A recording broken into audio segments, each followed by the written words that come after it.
An invisible IT technician accidentally glimpses the most private secret of a powerful billionaire CEO, and instead of being fired, he's pulled into a dangerous world he never belonged to.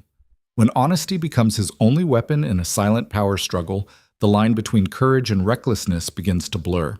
Can an ordinary man change an empire, or will he be crushed by the very world he dares to challenge? Follow my story until the very end. Hit like and comment the city you're watching from so I can see how far this story has traveled. The 34th floor smelled like expensive coffee and quiet desperation. Ethan Cole pushed his equipment cart past floor-to-ceiling windows that framed the city like a postcard nobody bothered to read anymore. His reflection ghosted across the glass. Lean, tired, forgettable. Exactly how he preferred it. In a building that housed 4,000 employees, invisibility was a survival skill. His phone buzzed. Unknown extension. IT help desk, this is Ethan. We need you on 63, executive suite. Systems down. He stopped walking. 63 was the kind of floor that had its own elevator access, the kind where people wore watches that cost more than his car. He'd worked here 6 years and never been past 52. I think you want Marcus. He handles, Marcus is out sick. You're available. 63. Now. The line went dead. Ethan stood in the hallway, surrounded by the comfortable hum of middle management, and felt something cold settle in his stomach. People like him didn't get called to 63. People like him fixed printers on 34 and went home to make dinner for a 7-year-old who needed help with math homework. The elevator ride took 43 seconds. He counted. When the doors opened, everything changed. The carpet was thicker, the lighting was softer. Even the air felt different, filtered through some system that probably cost more than his yearly salary. A woman in a charcoal suit that didn't have a single wrinkle met him with a tablet and an expression that suggested his existence was both necessary and unfortunate. Name? Ethan Cole, IT. She tapped her screen without looking at him. Ms. Hale's office, end of the hall. Her assistant will brief you.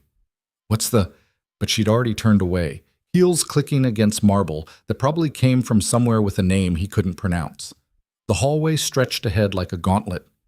Oil paintings that belonged in museums, furniture that looked like it had never been sat on, and windows, massive, unobstructed views of a city that seemed smaller from up here, more manageable, like a toy someone had arranged for their amusement. Victoria Hale's office occupied the corner. Of course it did. The assistant, nameplate read Jennifer Marks, looked up from her desk with the kind of professional smile that didn't reach anywhere near her eyes. Your ET? Yes. She's in a conference call. You'll wait until she's... A door opened. Not the main office. A side door Ethan hadn't noticed. A woman emerged, phone pressed to her ear, and the air in the room shifted. Jennifer straightened. Ethan instinctively stepped back. Victoria Hale was taller than he'd expected from the corporate headshots. Sharper. She wore a black suit that probably had a designer's name stitched somewhere invisible, and her dark hair was pulled back with the kind of precision that suggested she didn't tolerate anything out of place. She was maybe 40, maybe older, the kind of age that money and discipline could blur into irrelevance. Don't care what legal said. We're not moving the timeline. Find another solution or find another firm. She ended the call without a goodbye, slipping the phone into her pocket with one fluid motion. Her eyes landed on Ethan. You're the tech. It wasn't a question. Yes, ma'am. Ethan Cole. The system crashed during a presentation to the board. I need everything restored exactly as it was. Can you do that? Her voice was controlled, each word measured, but underneath it Ethan heard something else. Not panic. People like Victoria Hale probably didn't panic, but urgency wrapped in steel. I'll need to see the system. She gestured toward her office. He followed. The space was massive, minimalist in that expensive way where every item had been chosen for maximum impact and minimum clutter. A desk that could have doubled as a dining table, bookshelves filled with titles about economics and leadership, and histories of empires that rose and fell. And behind it all, windows that transformed the city into her personal backdrop. The computer was still on, frozen on a slide presentation, graphs and projections and numbers that represented millions, billions maybe.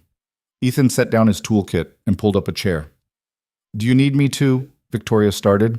No, I've got it. He heard the slight intake of breath, the pause that suggested nobody told Victoria Hale they had anything without her permission. But she didn't argue. She moved to the window, arms crossed, watching the city while he worked. The crash wasn't complicated. Memory overload from too many applications running simultaneously.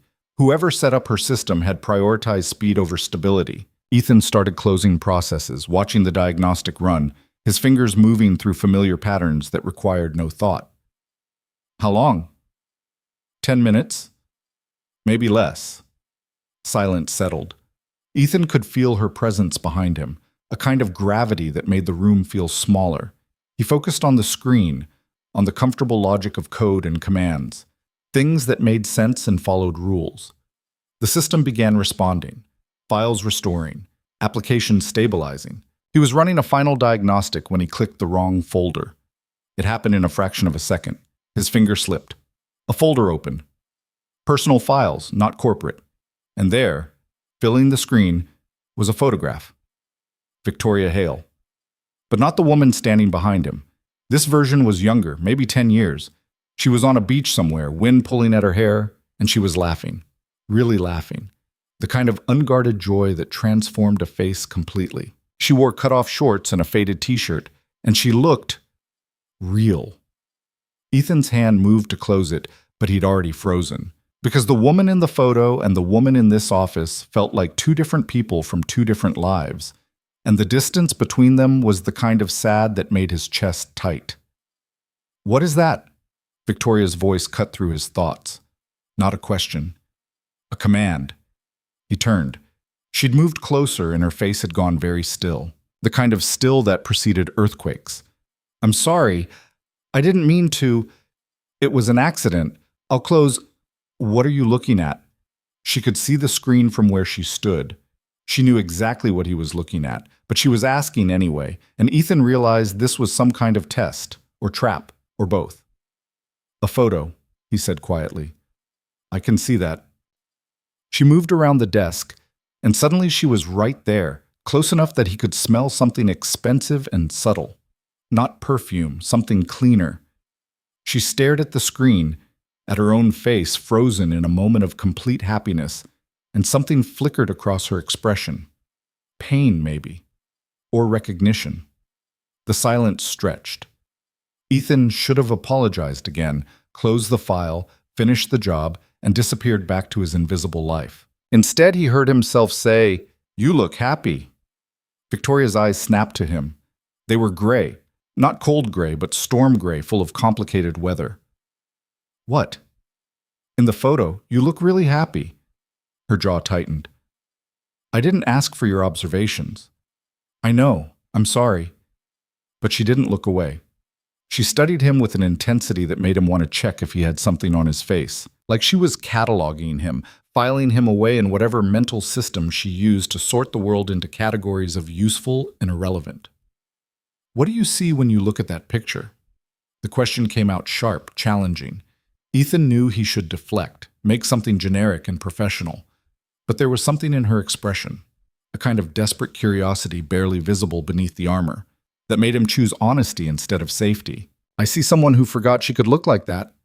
The words landed between them like stones in still water.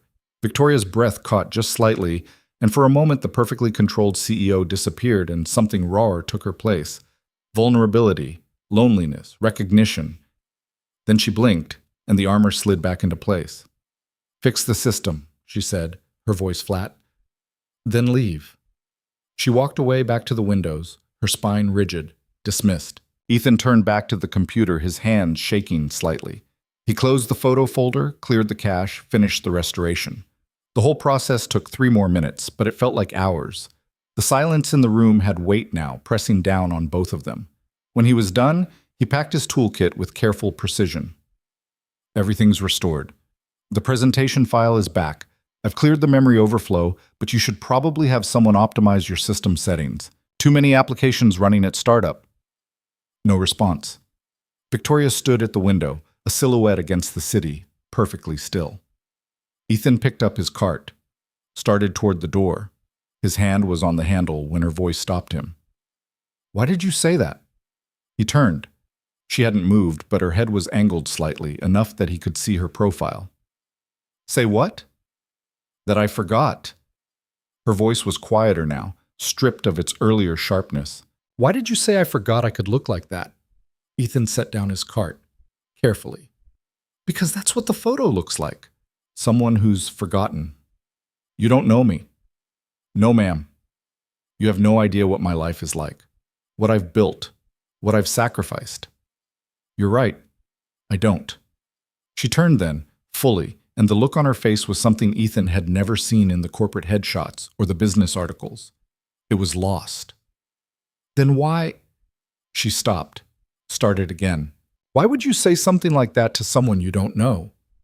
You asked me what I saw. I didn't ask you to. She cut herself off, pressing her lips together.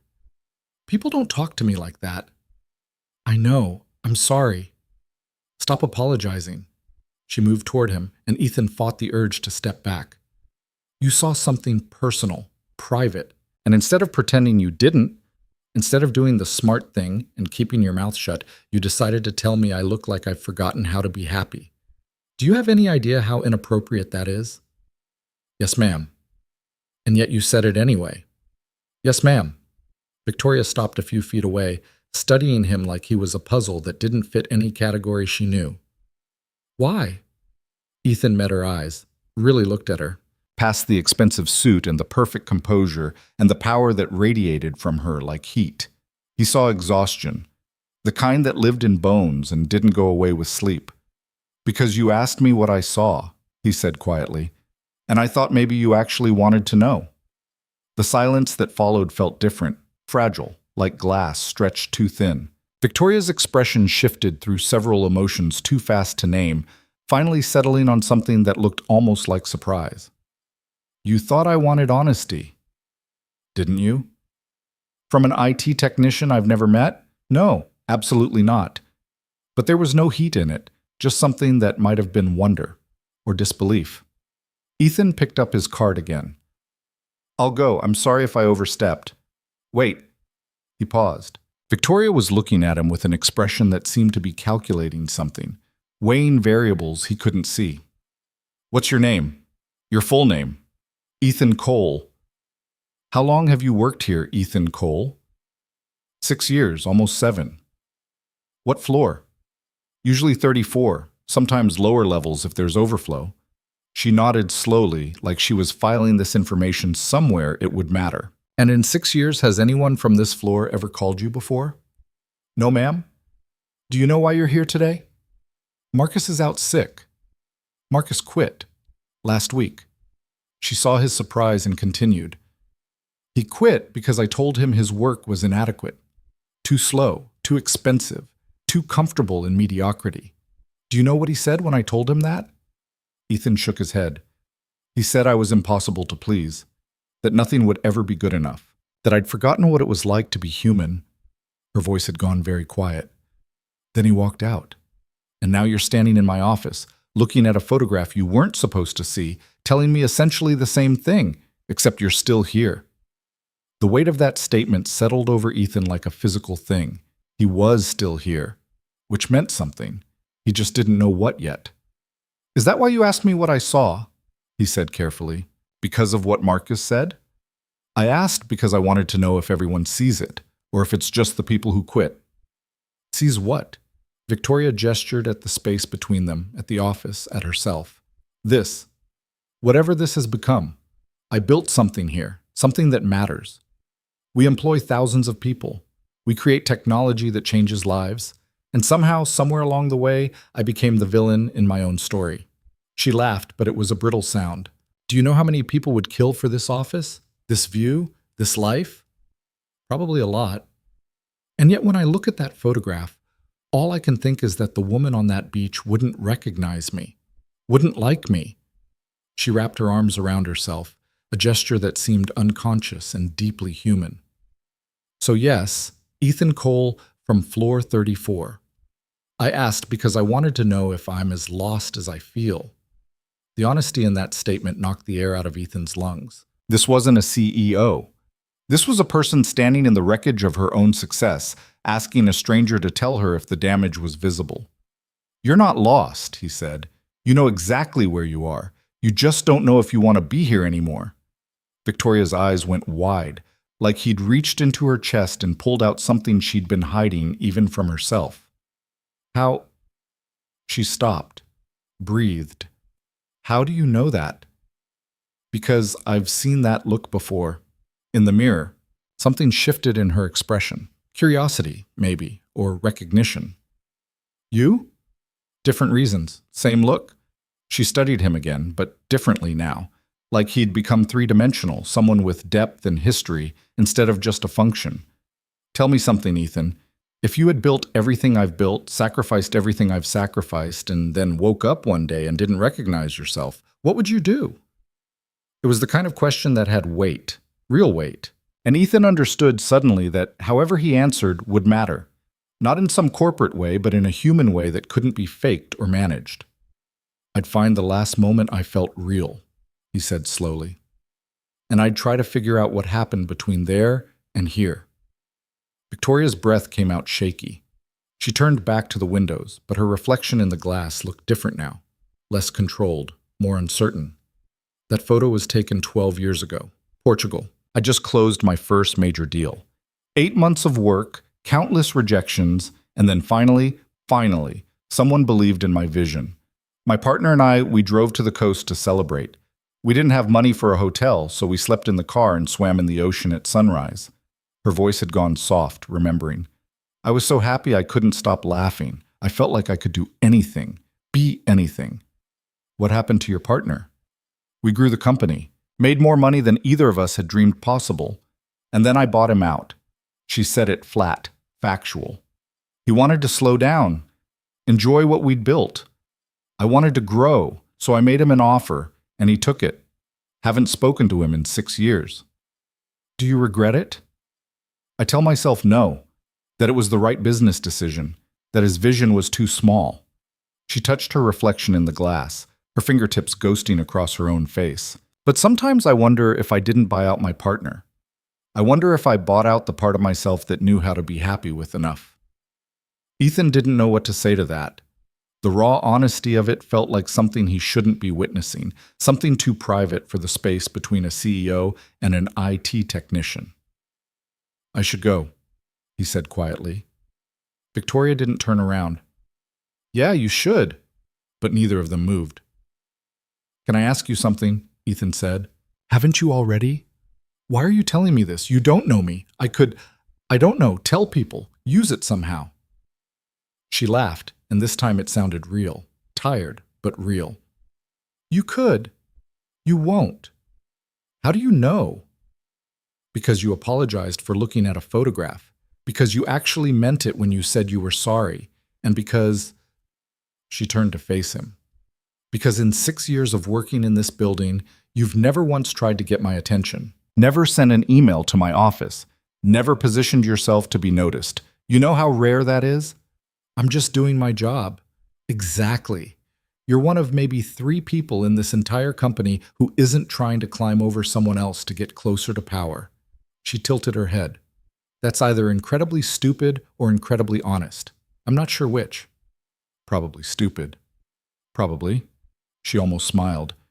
But I'm tired of smart people, Ethan. They're all trying to manage me, manipulate me, tell me what I want to hear so they can get what they want.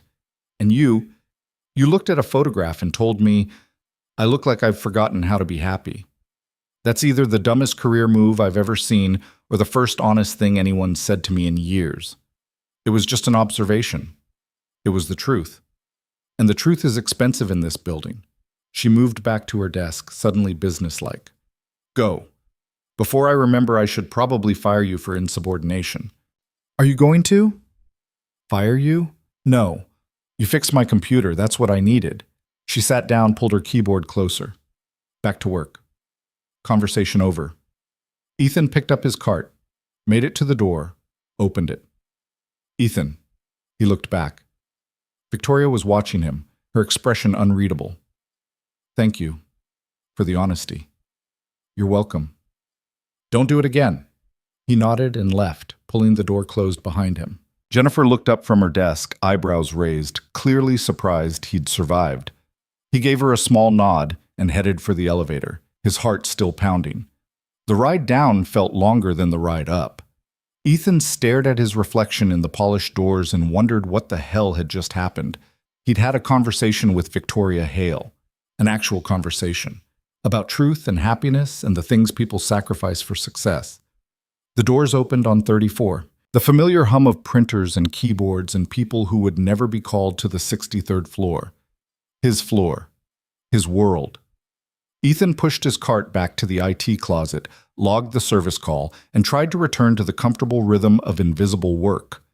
But something had shifted, some small, fundamental thing in how he saw the building around him. He'd spent 6 years being invisible, safe, comfortable in his own smallness. But Victoria Hale had looked at him like he was visible, like his words had weight, and now he couldn't unknow that feeling. His phone buzzed. Unknown extension. IT help desk, this is Ethan. Mr. Cole, this is Jennifer Marks from Miss Hale's office. His stomach dropped. Here it came. The professional reprimand, the quiet suggestion that he request a transfer, the corporate way of making him disappear. Yes? Ms. Hale would like to see you tomorrow morning, 8 a.m., her office. Did she say why? No, just that it's important. Will you be available? Ethan looked around the IT closet, at his workstation, at the sticky note where he'd written his daughter's soccer practice schedule, at the comfortable, invisible life he'd built in the margins of other people's ambitions. Yes, he heard himself say. I'll be there. Good. Don't be late. The line went dead. Ethan sat very still, phone still pressed to his ear, and felt his carefully constructed world tilt just slightly off its axis. Tomorrow morning, 8 a.m., Victoria Hale's office. He had no idea what she wanted, but something in his chest, something that had been quiet for a very long time, whispered that it mattered, that he mattered. And for the first time in 6 years, Ethan Cole wasn't sure if that was terrifying or exactly what he'd been waiting for. Ethan didn't sleep that night. He lay in bed staring at the ceiling, listening to the radiator clank and his daughter Mia breathing softly in the next room. The conversation with Victoria Hale played on repeat in his head. Every word, every pause, every moment where he should have kept his mouth shut and didn't.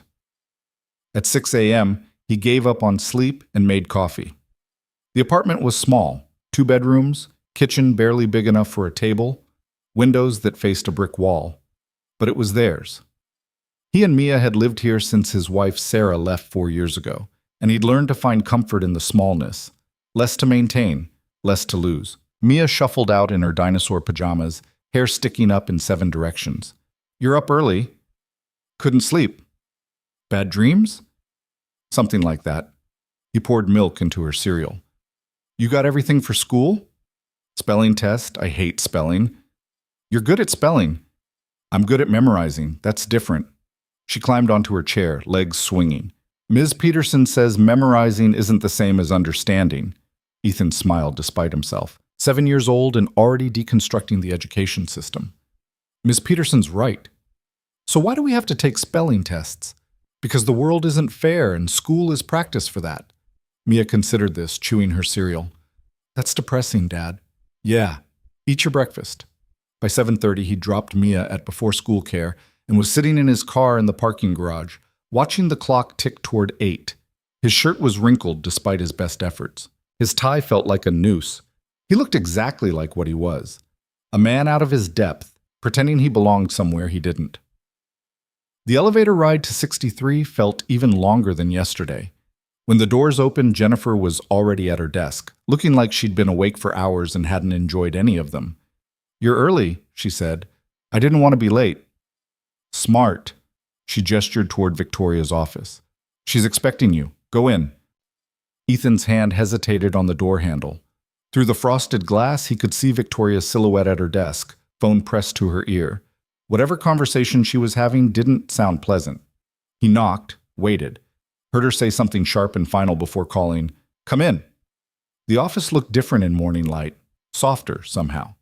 Or maybe that was just his imagination trying to make the space less intimidating. Victoria stood by the windows, arms crossed, and when she turned to face him, Ethan saw something in her expression that hadn't been there yesterday. Determination, the kind that made him nervous. Close the door. He did. The click echoed. Sit. He sat in one of the chairs across from her desk, feeling like he was back in high school, called to the principal's office for something he didn't remember doing. Victoria moved to her desk but didn't sit. She stood there studying him with that same intense focus from yesterday. I'm going to ask you a question, she said finally, and I need you to answer honestly. Can you do that? I think so. Not good enough. Yes or no? Yes. Why were you honest with me yesterday? Ethan blinked. Of all the questions he'd expected, that wasn't one of them. I don't know. You asked me what I saw. People ask questions they don't want answered all the time. Why didn't you just tell me something safe? Something that wouldn't risk your job? He thought about it. Really thought about it. Because you looked like you actually wanted to know. And I guess I thought, I don't know, that maybe telling you the truth was more important than keeping my job. Why would the truth be more important than your livelihood? Because you looked lonely, Ethan said quietly. And I know what that feels like. And I thought maybe if someone had been honest with me when I needed it, things might have been different. Victoria's expression shifted. She pulled out her chair and sat down, suddenly looking tired.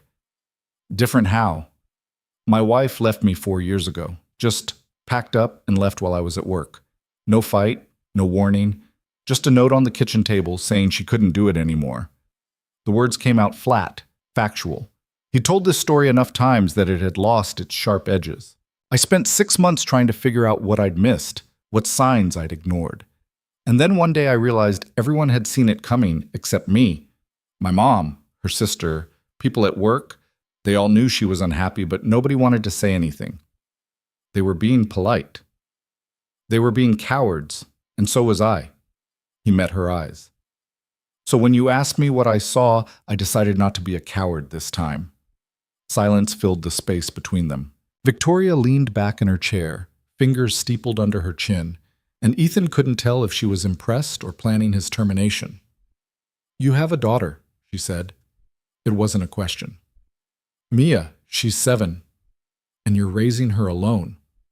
Yeah, that must be hard. It is, but she's the best thing I've ever done. The only thing I've done that actually matters. He heard the words and felt embarrassed. Too much truth, too much vulnerability. Sorry, you didn't ask for my life story. No, I asked for honesty, and you gave it to me. Victoria stood and moved to the windows again, that restless energy that seemed to live in her body, finding no outlet in sitting still. I've been thinking about our conversation all night, about what you said, about that photograph. I didn't mean to... Stop apologizing. I'm tired of people apologizing for telling me things I need to hear. She turned to face him. I want to offer you something, a project, temporary reassignment from your current position. Ethan's stomach dropped. I don't understand. This company is dying.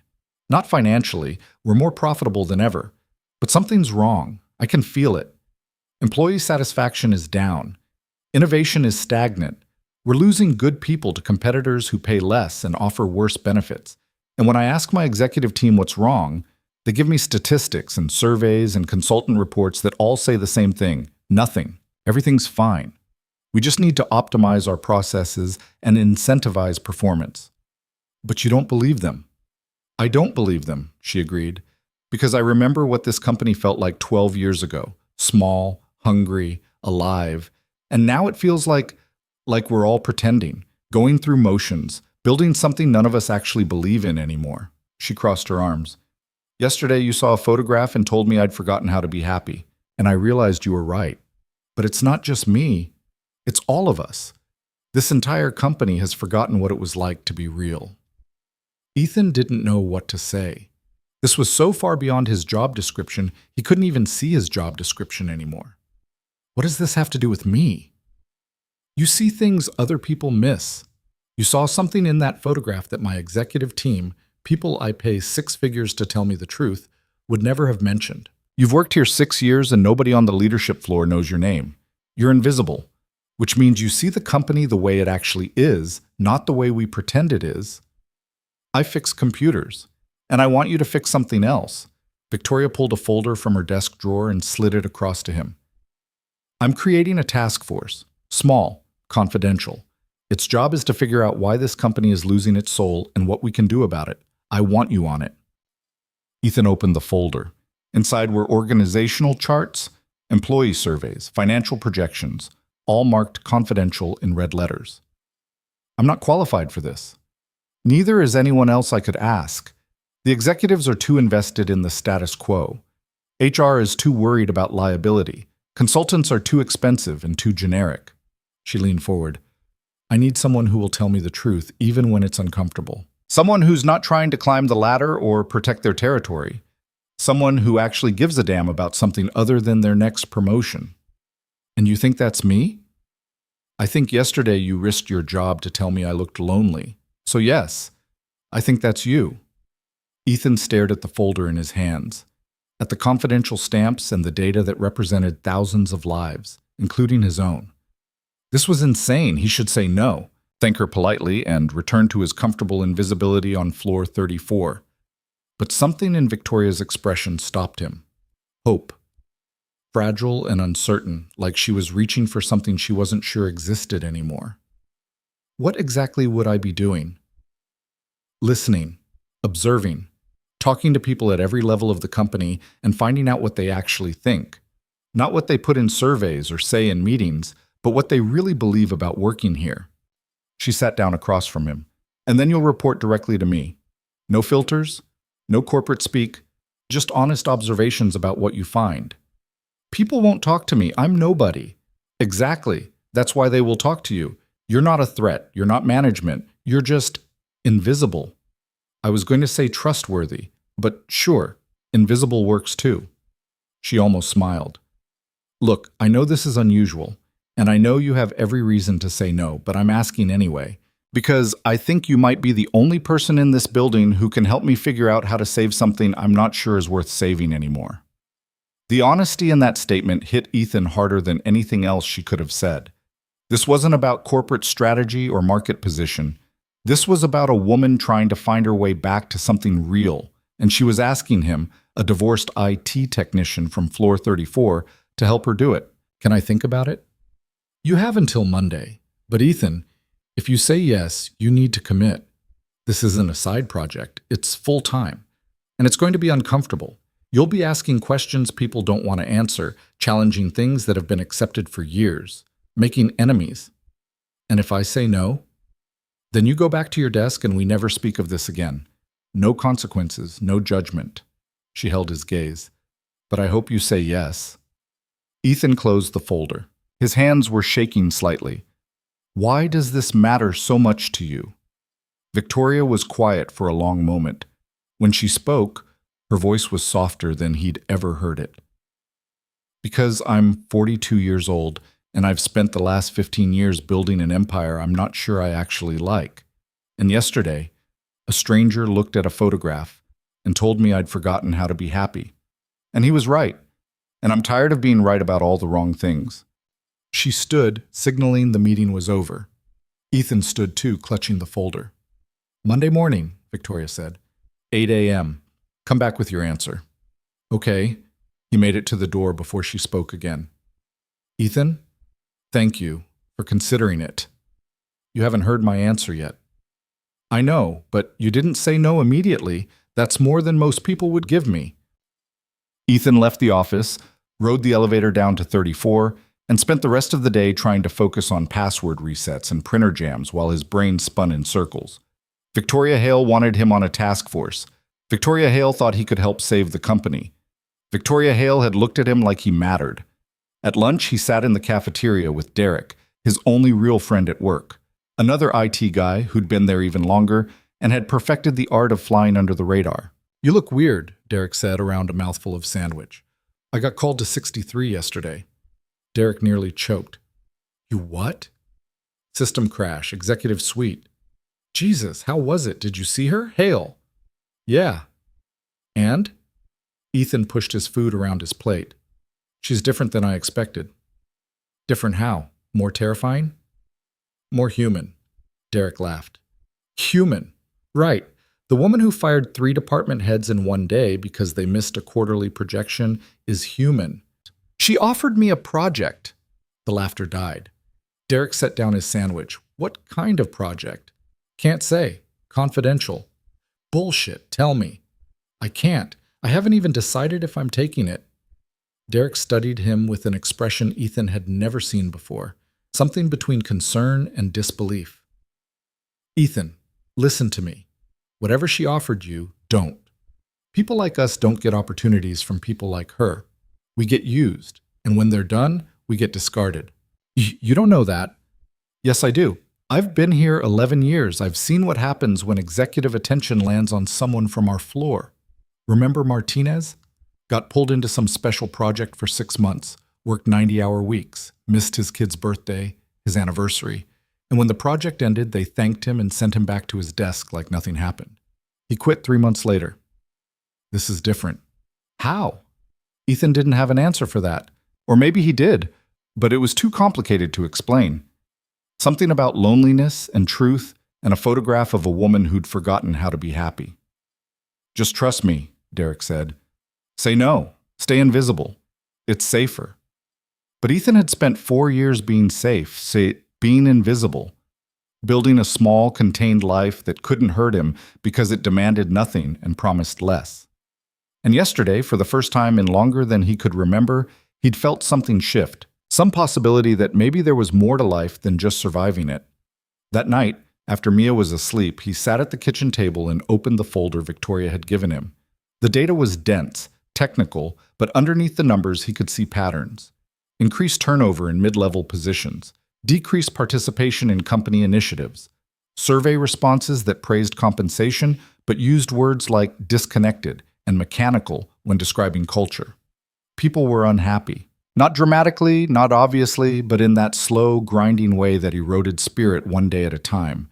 He knew that feeling. He'd been living it for years. His phone buzzed, text from an unknown number. This is Victoria. I wanted to add something I didn't say this morning. You asked why this matters to me. The truth is, I'm not sure I can fix what's broken here, but I know I can't fix it alone. And I think you might understand what I'm trying to save better than anyone in that building. Think about it. VH. Ethan stared at the message for a long time. Then he typed back, "How did you get my number?" 3 dots appeared, disappeared, appeared again. "I'm the CEO. I can get anyone's number." Despite everything, he smiled.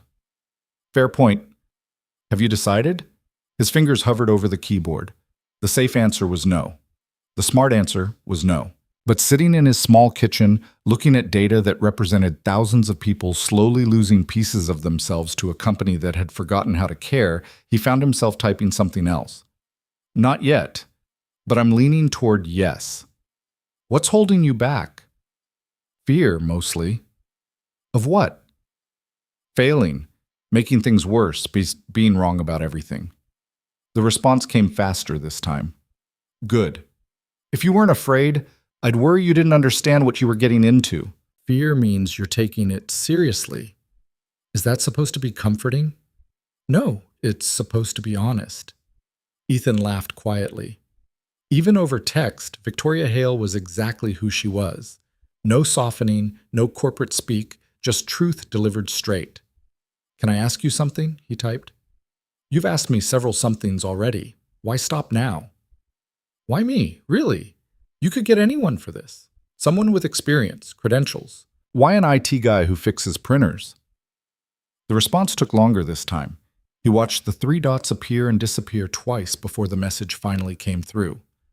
Because when you looked at that photograph, you didn't see a CEO or a business success or any of the things I've spent 15 years building.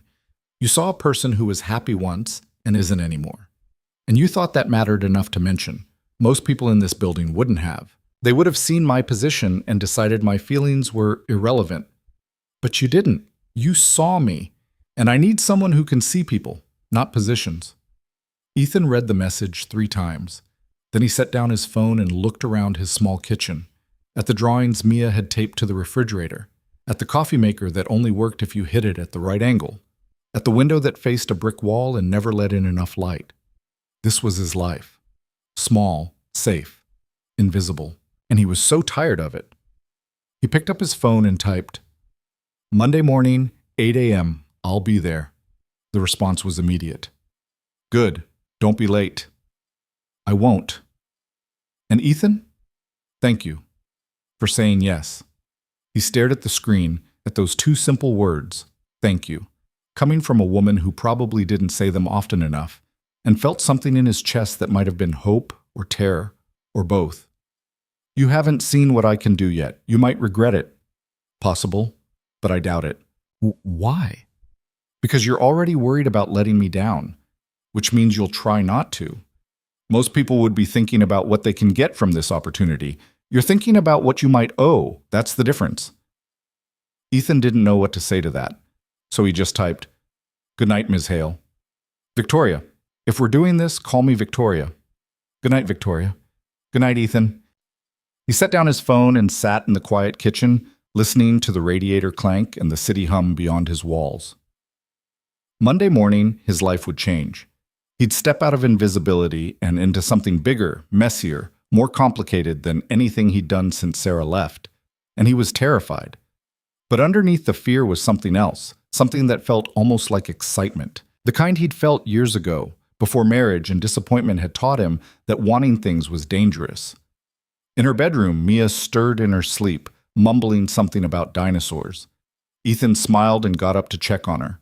She was sprawled across her bed, covers kicked off, one arm hanging over the edge. He pulled the blanket back over her and brushed hair from her forehead. "Love you, kiddo," he whispered. She didn't wake, but her breathing evened out, peaceful. Whatever happened Monday, whatever he was getting himself into with Victoria Hale and her dying company and her desperate hope for something real, he'd do it for Mia, to show her that sometimes you had to step out of safety and into uncertainty. That invisibility was comfortable, but it wasn't living. He went to bed that night and actually slept. And when Monday morning came, Ethan Cole rode the elevator to the 63rd floor, wearing his best shirt and carrying the folder Victoria had given him, feeling like he was stepping off a cliff and hoping someone had bothered to build a bridge. Victoria was waiting in her office, and when he walked in, she looked up from her computer with something that might have been relief. "You came." "I said I would. People say a lot of things." She stood and gestured to a chair. "Sit. We need to talk about what happens next." Ethan sat. His hands were sweating. "Okay. First, this stays between us. No one else knows about this project except Jennifer, and she signed an NDA.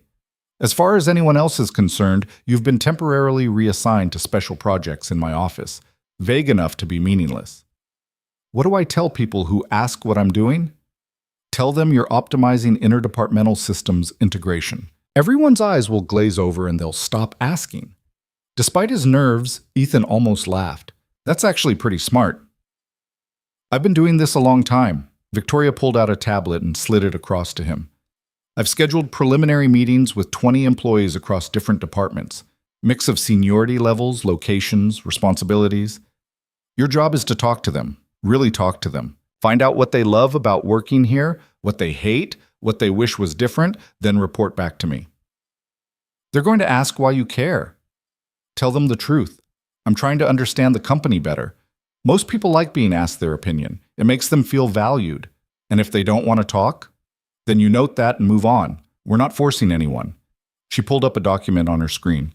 "I've also compiled preliminary data, employee retention rates, exit interview summaries, survey responses. I need you to read through it and tell me what you see."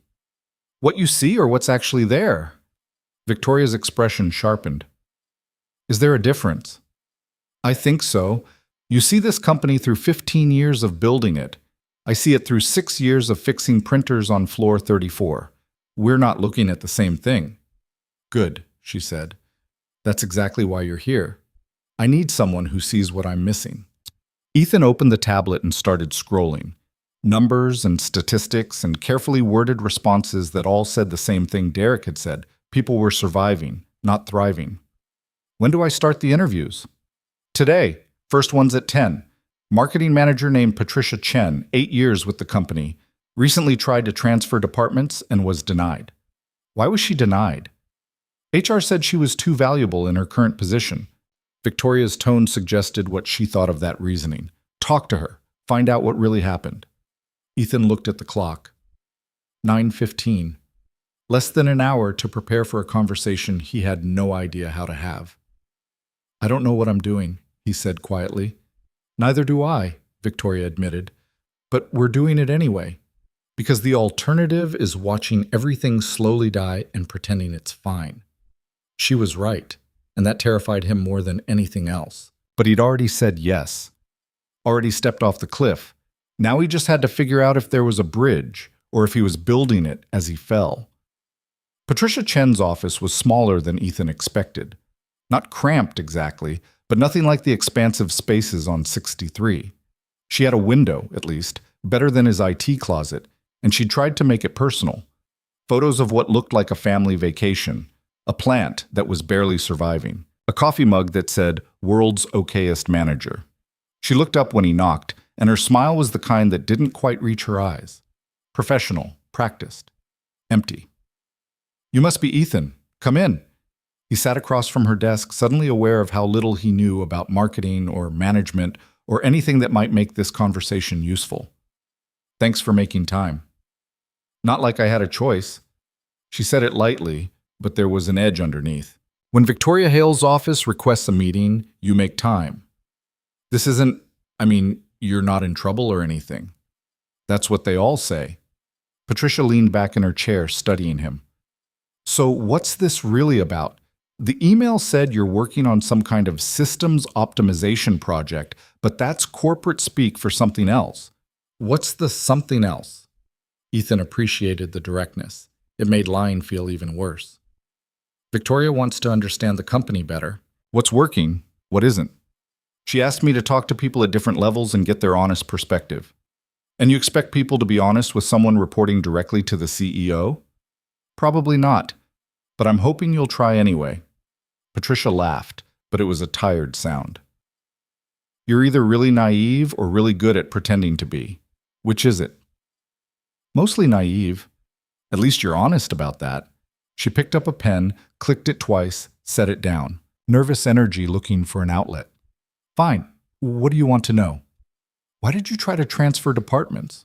Her expression shifted. Surprised, maybe, that he'd led with that. "Straight to the difficult questions. I like it." She paused, choosing words carefully. "I've been in marketing for 8 years, good at my job, hit my targets, built a strong team, and I'm tired." "Tired of marketing?"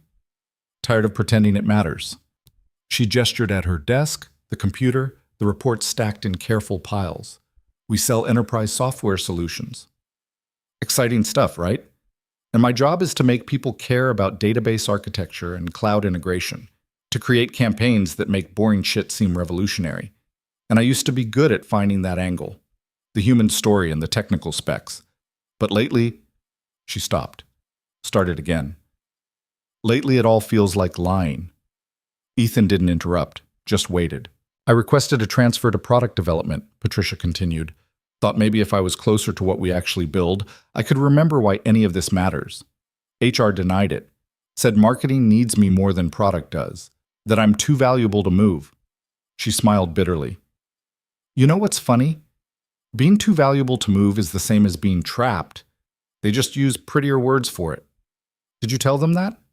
"Of course not." I smiled and said I understood and went back to writing copy about how our latest update is going to revolutionize workflow management. She met his eyes. "You want honesty? Here it is. I don't believe in what we're selling anymore. I'm not sure I ever did. But I've got a mortgage and 2 kids in college and a retirement account that needs 10 more years before it's worth anything.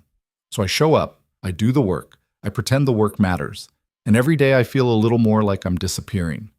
The words hit Ethan harder than he expected, because he knew that feeling, had lived it for years. "Why are you telling me this?" he asked quietly. "Because you asked, and because, I don't know. You seem like someone who might actually listen instead of just waiting for talking points to put in a report." She picked up the pen again, clicked it 3 times fast. "Are you going to tell Victoria what I said?" "That's the job, yeah." "Will it change anything?" "I don't know. At least you're honest." Patricia stood, signaling the meeting was over. "For what it's worth, I hope you figure out whatever you're trying to figure out. This company used to be different, better. Maybe it can be again, but I'm not holding my breath. Ethan left her office with more questions than answers and a weight in his chest that felt like borrowed sadness. He had 4 more interviews that day, and they all followed similar patterns. People who were good at their jobs and desperately unhappy. Employees who'd stopped believing in the mission but couldn't afford to leave. Mid-level managers trapped between corporate directives and team morale, trying to sell enthusiasm they didn't feel.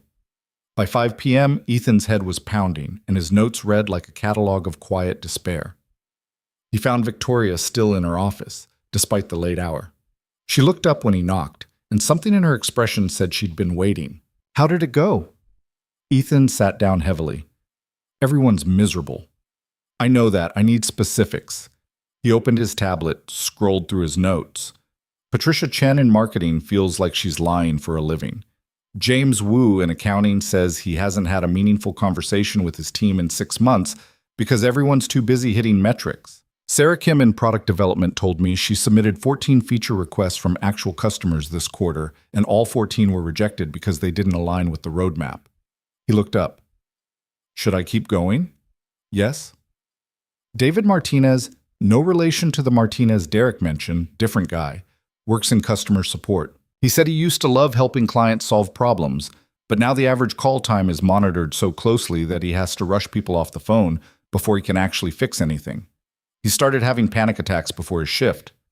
Victoria's expression didn't change, but her hands tightened on her desk. Go on.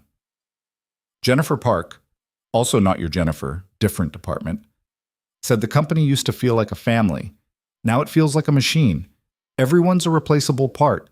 Lisa Crawford in HR told me off the record that she's processed more exit interviews in the last year than the previous 3 combined.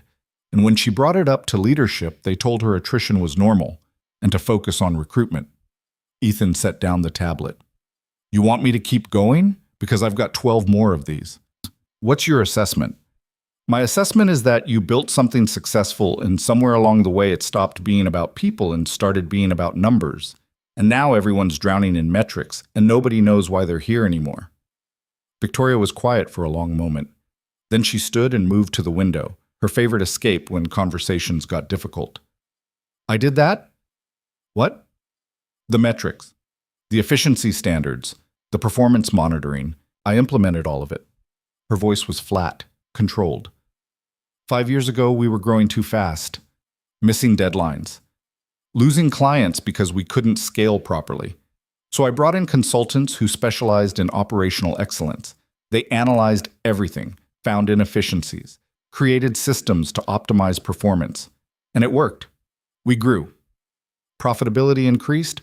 We became one of the top 3 companies in our sector. But I killed something in the process. I just didn't notice until it was already dead. She turned to face him. You know what's ironic? I became exactly what I used to hate. When I started this company, I left a corporate job because it felt soulless, all process, no purpose. And now I've built the same thing, just with my name on it. Ethan didn't know what to say to that. The raw honesty of it felt too big for the space between them. So what do we do? He asked finally. I don't know. That's why you're here. Victoria returned to her desk, pulled up a document. I've been looking at the data you flagged. Employee engagement scores, innovation metrics, customer satisfaction trends. You're right, the numbers show exactly what you described. We're succeeding at everything except the things that actually matter. Which are? Making people give a damn about their work, about each other, about what we're building. She closed the document. I've spent 15 years chasing growth and profit and market share, and I won the game, but I'm not sure the game was worth winning. Her phone buzzed. She glanced at it, frowned, typed something fast. I need to take this call. Can you come back tomorrow morning, same time? Yeah. Good. And Ethan, thank you for today. I know this isn't easy. It's not easy for you either. No, but it's necessary. She picked up her phone. And I'm tired of avoiding necessary things because they're uncomfortable. Ethan left the office feeling like he'd been through something more intense than interviews. Like he'd witnessed someone starting to dismantle everything they'd built, brick by brick, to see if anything underneath was still worth keeping. The next morning, Victoria had a different kind of energy. Focused, almost manic. She'd printed out all of Ethan's notes and spread them across her desk in some pattern that probably made sense to her. I've been thinking about what you said, about the company becoming about numbers instead of people. She looked up at him. I want to try something. An experiment. What kind of experiment? I want you to run a focus group. 10 to 12 employees, different departments, different levels. Bring them together and ask them one question. If you could change anything about working here, what would it be? No filters, no corporate speak, just honest conversation. Ethan felt his stomach drop. I don't know how to run a focus group. Neither do I, so we'll figure it out together. Victoria pulled up a calendar. Friday afternoon, conference room B on 42. I'll have Jennifer send the invitations. You facilitate. What if nobody shows up? They'll show up. I'm making it clear attendance is voluntary but appreciated. People are curious about what we're doing. They'll come. And then what? Then you listen. Really listen. Take notes. Record it if people are comfortable with that. And then you tell me what they said. She met his eyes. Can you do that? Ethan thought about Patricia Chen and her dying plant and her borrowed exhaustion, about David Martinez and his panic attacks, about all the people slowly disappearing into jobs that had stopped meaning anything. Yeah, I can do that. The rest of the week passed in a blur of preparation and second-guessing. Ethan drafted questions, deleted them, started over. He researched focus group methodologies and felt more lost with every article he read. By Thursday night, he was convinced the whole thing would be a disaster. He texted Victoria at 11 p.m. I'm going to screw this up. Her response came 30 seconds later. Probably, but you'll screw it up honestly, which is better than doing it right dishonestly. That doesn't make sense. Welcome to leadership. Nothing makes sense. You just do it anyway. Despite everything, he smiled. Friday afternoon arrived too fast. Ethan stood in conference room B watching people file in with expressions ranging from curious to suspicious to openly hostile. 12 employees. Exactly the number Victoria had requested. They took seats around the table, creating invisible territories based on department and seniority. Patricia Chen was there. So was James Wu from accounting. A few faces Ethan recognized from the halls but had never spoken to. And some he'd never seen before. People from satellite offices, remote workers brought in specifically for this. When everyone was settled, Ethan closed the door and felt every eye in the room land on him. Thanks for coming, he started, then immediately hated how corporate he sounded. He tried again. I'm Ethan Cole, I work in IT. Or I did, until this week. Now honestly, I'm not sure what I am. But Victoria Hale asked me to talk to people about what it's like to work here. Really work here. Not the stuff we put in surveys or say in meetings, but the truth. A woman in her 50s, nameplate reading Margaret Torres, raised an eyebrow. And we're supposed to believe this is confidential? No, I'm going to tell Victoria everything you say. That's the point. Ethan sat down, making himself level with them instead of standing over them. But I'm not HR. I'm not management. I don't have the power to fire anyone or impact your performance reviews. I'm just a guy who fixes computers who happened to see something he wasn't supposed to see. And now I'm here trying to figure out if this company is worth saving. The honesty seemed to surprise them. A younger guy in a tech startup hoodie, badge said Ryan Chen, software dev, leaned forward. Worth saving from what? From becoming the kind of place where everyone's miserable but nobody says anything because we're all too busy pretending everything's fine. Silence. Then Patricia Chen spoke up. Is Victoria really asking these questions? Or is this some HR initiative disguised as grassroots feedback? It's really her. Ethan paused, trying to find the right words. She's trying to figure out what happened to the company she built. Why it doesn't feel the same anymore. Margaret Torres laughed, but it wasn't a kind sound. I can tell her what happened. She got successful. And success in corporate America means you sacrifice everything human for everything profitable. It's not complicated. Then why are you still here? Ethan asked. Because I'm 56 years old and nobody's hiring 56-year-old project managers when they can get someone 30 years old who'll work for half my salary and twice my hours. She folded her arms. I stay because I don't have a choice. Not because I believe in what we're doing. James Wu nodded slowly. Same. I've got 3 more years until my pension vests, then I'm gone. But until then, I show up and count down the days. Ryan Chen looked uncomfortable. I'm not counting down days. I actually like working here. Or I did. But lately, I don't know. It feels like we've stopped making cool stuff and started making stuff that's designed by committee to check boxes nobody cares about. A woman Ethan didn't recognize spoke up. I'm Hannah Lewis, customer success, and I quit last week. Everyone turned to look at her. You quit? Patricia said. Then why are you here?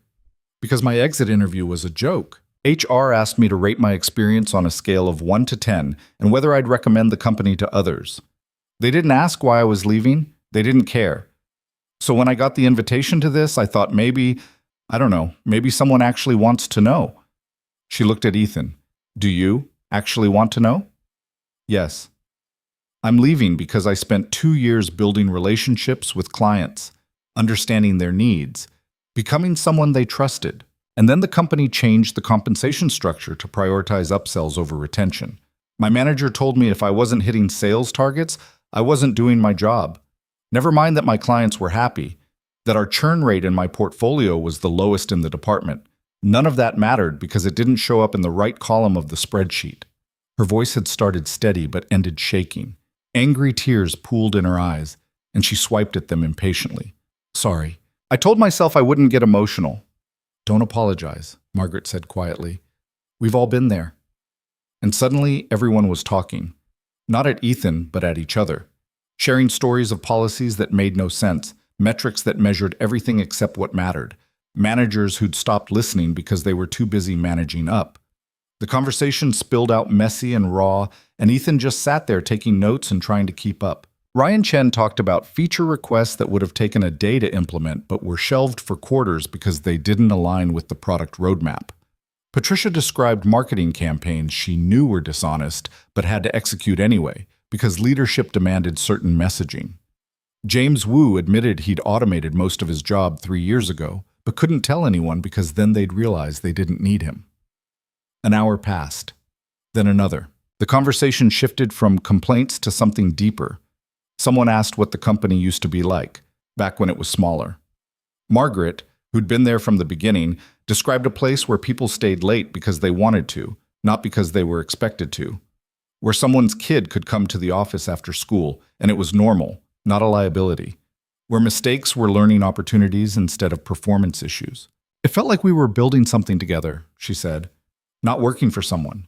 With someone. We were all, we were all in it. What changed? Ethan asked. Scale, Ryan said. You can't run a 4,000-person company the way you run a 40-person startup. Why not? Hannah challenged. I mean, obviously logistics change, but why do the values have to change? Why does getting bigger mean we have to stop giving a damn about each other? Nobody had an answer for that. Patricia looked at Ethan. Is Victoria going to actually do anything with this, or is this just, therapy for executives who feel bad about what they've built? I don't know, Ethan admitted, but I think she's trying. I think she saw something in this company dying and it scared her enough to ask for help. From you? Margaret asked, not unkindly. No offense, but you're IT. What are you supposed to do about corporate culture? I have no idea. But apparently I'm the only person who told her the truth when she needed to hear it, so here we are. That got a few smiles. Small ones, but real. Can I ask you guys something? Ethan said. If you could change one thing, just one, what would it be? Silence while people thought. I'd want my manager to actually know what I do, Ryan said. Like, understand it enough to have a real conversation instead of just reading metrics off a dashboard. I'd want the company to stop pretending we're a family when we're clearly just employees, James said. The fake intimacy is worse than honest distance. I'd want someone to ask me how I'm doing and actually wait for the answer, Hannah said quietly. Not just as a greeting, as a real question. I'd want to feel like my work matters, Patricia said. Not because it hits targets, but because it helps someone, solves something, makes life better in some small way. Margaret was quiet for a long time. Then, I'd want to remember why I stayed so long. Because I used to know. And somewhere along the way, I forgot.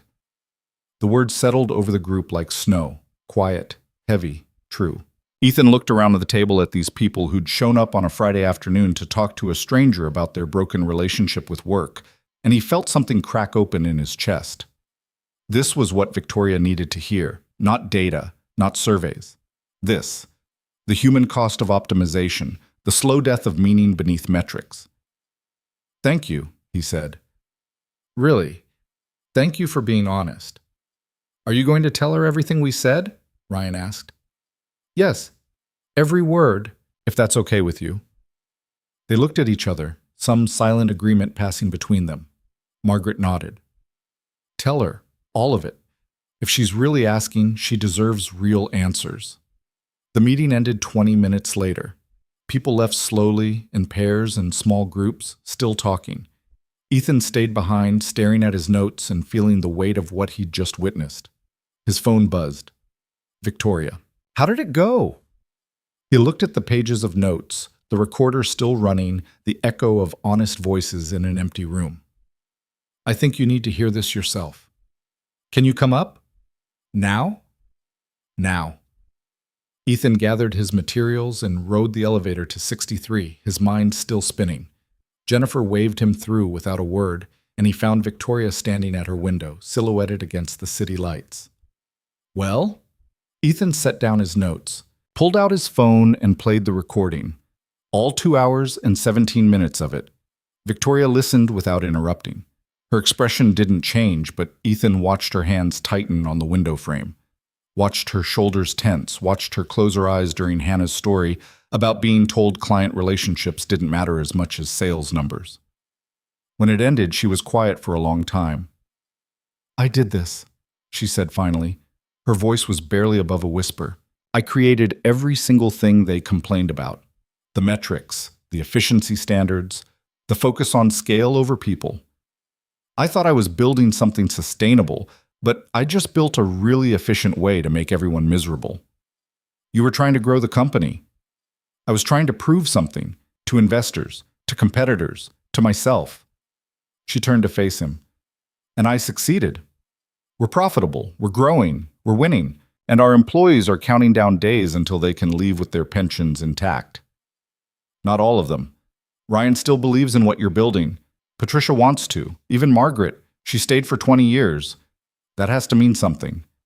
It means I haven't destroyed it completely yet, but I'm working on it." Victoria moved to her desk, pulled up a document. "I've been drafting changes, based on your initial interviews, but after hearing this," she gestured at his phone, "I don't think incremental changes are going to cut it." "What are you thinking?" "I'm thinking we need to blow it up and start over." Ethan blinked. "The company? The structure, the systems, the entire way we operate." She pulled up an organizational chart. "Look at this. 12 layers of management between entry-level employees and executive leadership. 12. You know what that means? It means by the time an idea makes it from the bottom to the top, it's been filtered and sanitized and committee approved until there's nothing left but the safest possible version of the original thought. So flatten the organization? So remember what it was like when we were 40 people instead of 4,000. When someone could walk into my office with an idea and we'd talk about it like humans instead of forwarding it through channels." She looked at him. "Margaret said the company used to feel like they were building something together. I want that back, and I have no idea how to do it at this scale." "Maybe you don't do it at this scale. Maybe you do it in pieces." Victoria's eyes sharpened. "Explain." "The focus group worked because it was small, 12 people having a real conversation. What if we did more of those? Different groups, different levels. Get people talking to each other across departments, across seniority. Not about work, but about why they're here, what they want the company to be." "That's," Victoria paused, "that's actually not a terrible idea. You sound surprised." "I am. You've been doing this for less than a week and you're already thinking like a consultant, except you're not charging me $5,000 an hour." "Should I be?" She almost smiled. "Don't push your luck." But there was something different in her expression now, something that looked almost like hope. "Okay, we do more focus groups. get people talking, create, I don't know, some kind of feedback loop that doesn't run through 12 layers of management. What else? Ethan thought about Margaret's comment, about wanting to remember why she stayed. We need to tell them why any of this matters. The company vision, the mission, all of that. It's become, I don't know, abstract. People don't see how their work connects to anything bigger. Because I stopped connecting it. Victoria pulled up another document. Mission statement, values, all the corporate language that sounded important and meant nothing. We created this 5 years ago with a branding firm. Cost $50,000. Want to know how many employees could actually tell you what our mission is? I'm guessing not many. Last survey, 18%. We have better name recognition for the coffee brand in our cafeteria than for our own stated purpose. She deleted the document with one decisive keystroke. We need a new one. You want me to write a mission statement? I want us to figure out what we're actually trying to do here. Not what sounds good in marketing materials, but what we actually believe. And then she stopped. Started again. Then I want to actually run the company based on that, even if it's harder, even if it's less profitable, even if it means growing slower. The weight of that statement hung in the air between them. This wasn't incremental change. This was Victoria Hale deciding that everything she'd built might need to be rebuilt from the foundation up. That's going to piss off a lot of people, Ethan said quietly. Investors, board members, executives who've built their careers on the current system. I know. You could lose everything. I already have. She met his eyes. I've got a company worth billions, and I can't remember the last time I was proud of it. I've got 4,000 employees, and the best ones are planning their exits. I've got success by every measurable standard, and I feel like a fraud. Her voice cracked, just slightly. So yeah, I might lose everything, but at least I'll lose it trying to build something worth keeping. Ethan didn't know what to say to that. The raw vulnerability of it made his throat tight. We should probably talk about this more when you're less, he gestured vaguely, emotional. I'm not being emotional, I'm being clear. For the first time in years, I'm actually seeing clearly. Victoria straightened, and the CEO armor slid back into place. Monday morning, 8 a.m. We start planning how to rebuild this company into something people actually want to work for. Are you in? Ethan thought about his daughter, about his small apartment and his comfortable invisibility, and all the reasons this was a terrible idea. Then he thought about Patricia Chen's dying plant and Hannah Lewis's angry tears, and Margaret Torres forgetting why she stayed. Yeah, he said. I'm in. The following Monday, Victoria called an emergency meeting of her executive leadership team. Ethan wasn't invited, but he heard about it anyway. News traveled fast when the CEO summoned her top 8 people with 2 hours' notice and no agenda. He was in his temporary office, a small room on 62 that Jennifer had found for him, when Derek appeared in the doorway looking like he'd seen something disturbing. What the hell did you do? Ethan looked up from his notes. What are you talking about? Executive floor is losing its mind. Victoria just told her entire leadership team that the company's operational structure is fundamentally broken and she's implementing immediate changes. Derek stepped inside and closed the door. They're saying she's lost it, that she's having some kind of breakdown. She's not having a breakdown. Then what is she having? Because apparently she stood up in front of 8 people who collectively make more money than a small country and told them they've been running the company wrong for 5 years. Ethan set down his pen. She's trying to fix something that's been broken for a long time. By blowing everything up? Ethan, do you have any idea what you've gotten yourself into? These people don't lose gracefully. They're going to fight back. And when they do, you're going to be collateral damage. Maybe. Definitely. Derek sat down across from him. I'm serious. Whatever you said to her, whatever you showed her, it's made her dangerous, to herself and everyone around her. Good. Derek stared at him. Good? Are you hearing yourself right now? The company's dying, Derek. Everyone knows it. We're just all too comfortable to admit it. Ethan gestured at the notes spread across his desk. I've spent 2 weeks talking to people at every level of this place, and you know what they all say? That they used to believe in what we were building, that it used to matter, and now it's just a job, a paycheck, something they endure until they can afford to stop enduring it. That's every corporate job. Welcome to adulthood. It doesn't have to be. Yes, it does. That's how the world works. You trade your time for money and you find meaning somewhere else. In your family, your hobbies, whatever, but not in a job. Jobs are just jobs. Ethan thought about Patricia Chen and her dying plant, about Margaret Torres counting down years until her pension vested, about Hannah Lewis quitting because the company had stopped caring about the things she cared about. I don't believe that, he said quietly, and I don't think you do either. Otherwise, you wouldn't still be here after 11 years. Derek's expression tightened. I'm here because I'm good at what I do, and the pay is decent, and I've got seniority. That's it. Then why do you look so angry when you talk about it? I'm not... Derek stopped, breathed. I'm trying to protect you from making the same mistakes I made. I used to be like you, idealistic. Thought I could change things. Then I watched the company chew up people who tried and spit them out when they were used up. So I learned to keep my head down and my opinions to myself. And I survived. Is that what you want? Survival? It's what I've got. Derek stood. Look, I hope I'm wrong. I hope Victoria actually changes something meaningful and the company becomes this beautiful place where everyone's fulfilled and happy. But I've been here long enough to know that hope is expensive and change is rare. So just be careful, okay? He left before Ethan could respond. Ethan sat in the quiet office, staring at his notes and feeling the weight of Derek's words. Maybe his friend was right. Maybe this whole thing was a fantasy. Victoria Hale trying to reclaim some idealized past that had never really existed, and Ethan helping her do it because it felt better than admitting his own life had become small and safe and meaningless. His phone buzzed. Victoria, can you come up now? The executive meeting was clearly over. Victoria's office felt different, charged with leftover tension. She was at her desk, and for the first time since Ethan had met her, she looked rattled. How bad was it? He asked. Richard Simmons, CFO, told me I was jeopardizing shareholder value with emotional decision-making. Catherine Wells, COO, said I was undermining years of operational optimization because of anecdotal feedback from disgruntled employees. And Marcus Chen, VP of Sales, actually laughed when I suggested we might need to prioritize employee satisfaction over quarterly growth targets. She rubbed her temples. So, yeah, pretty bad. Are they going to fight you on this? They already are. Richard's calling board members. Catherine's drafted a memo outlining why my proposed changes are logistically impossible.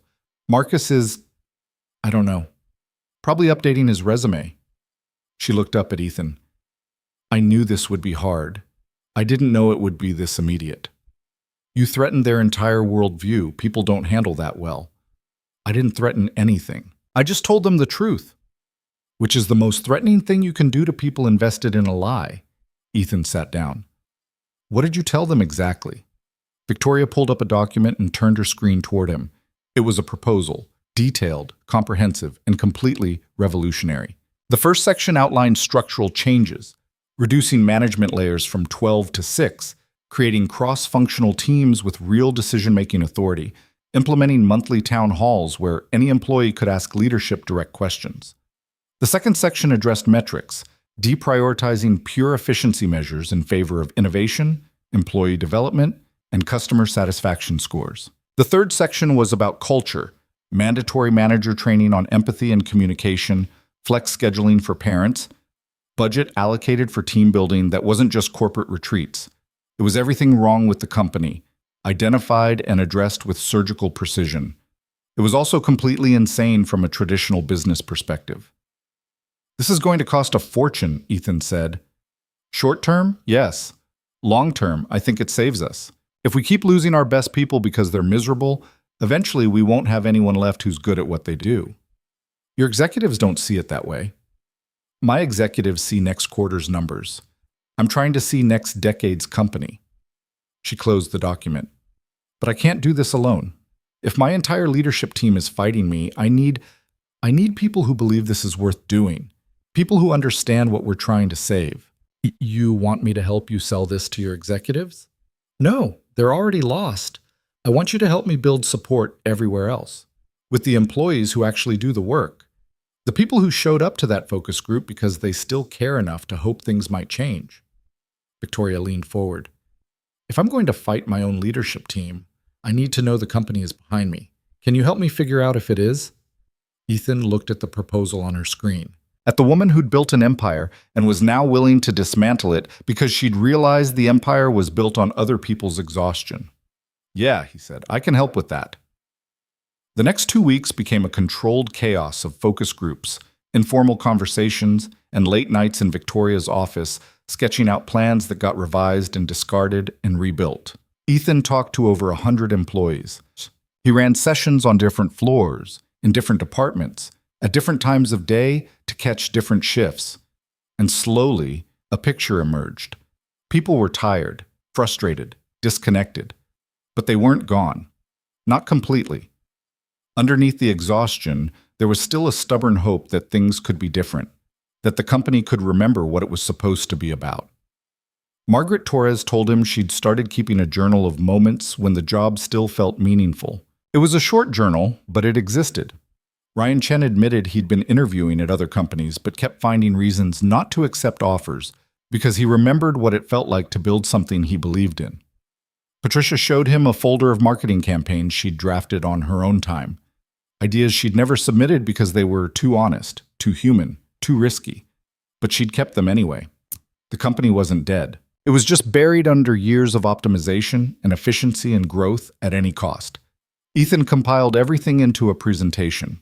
Not a corporate deck with graphs and projections, but something rawer, direct quotes, stories, the actual voices of people describing what they wanted their work to mean.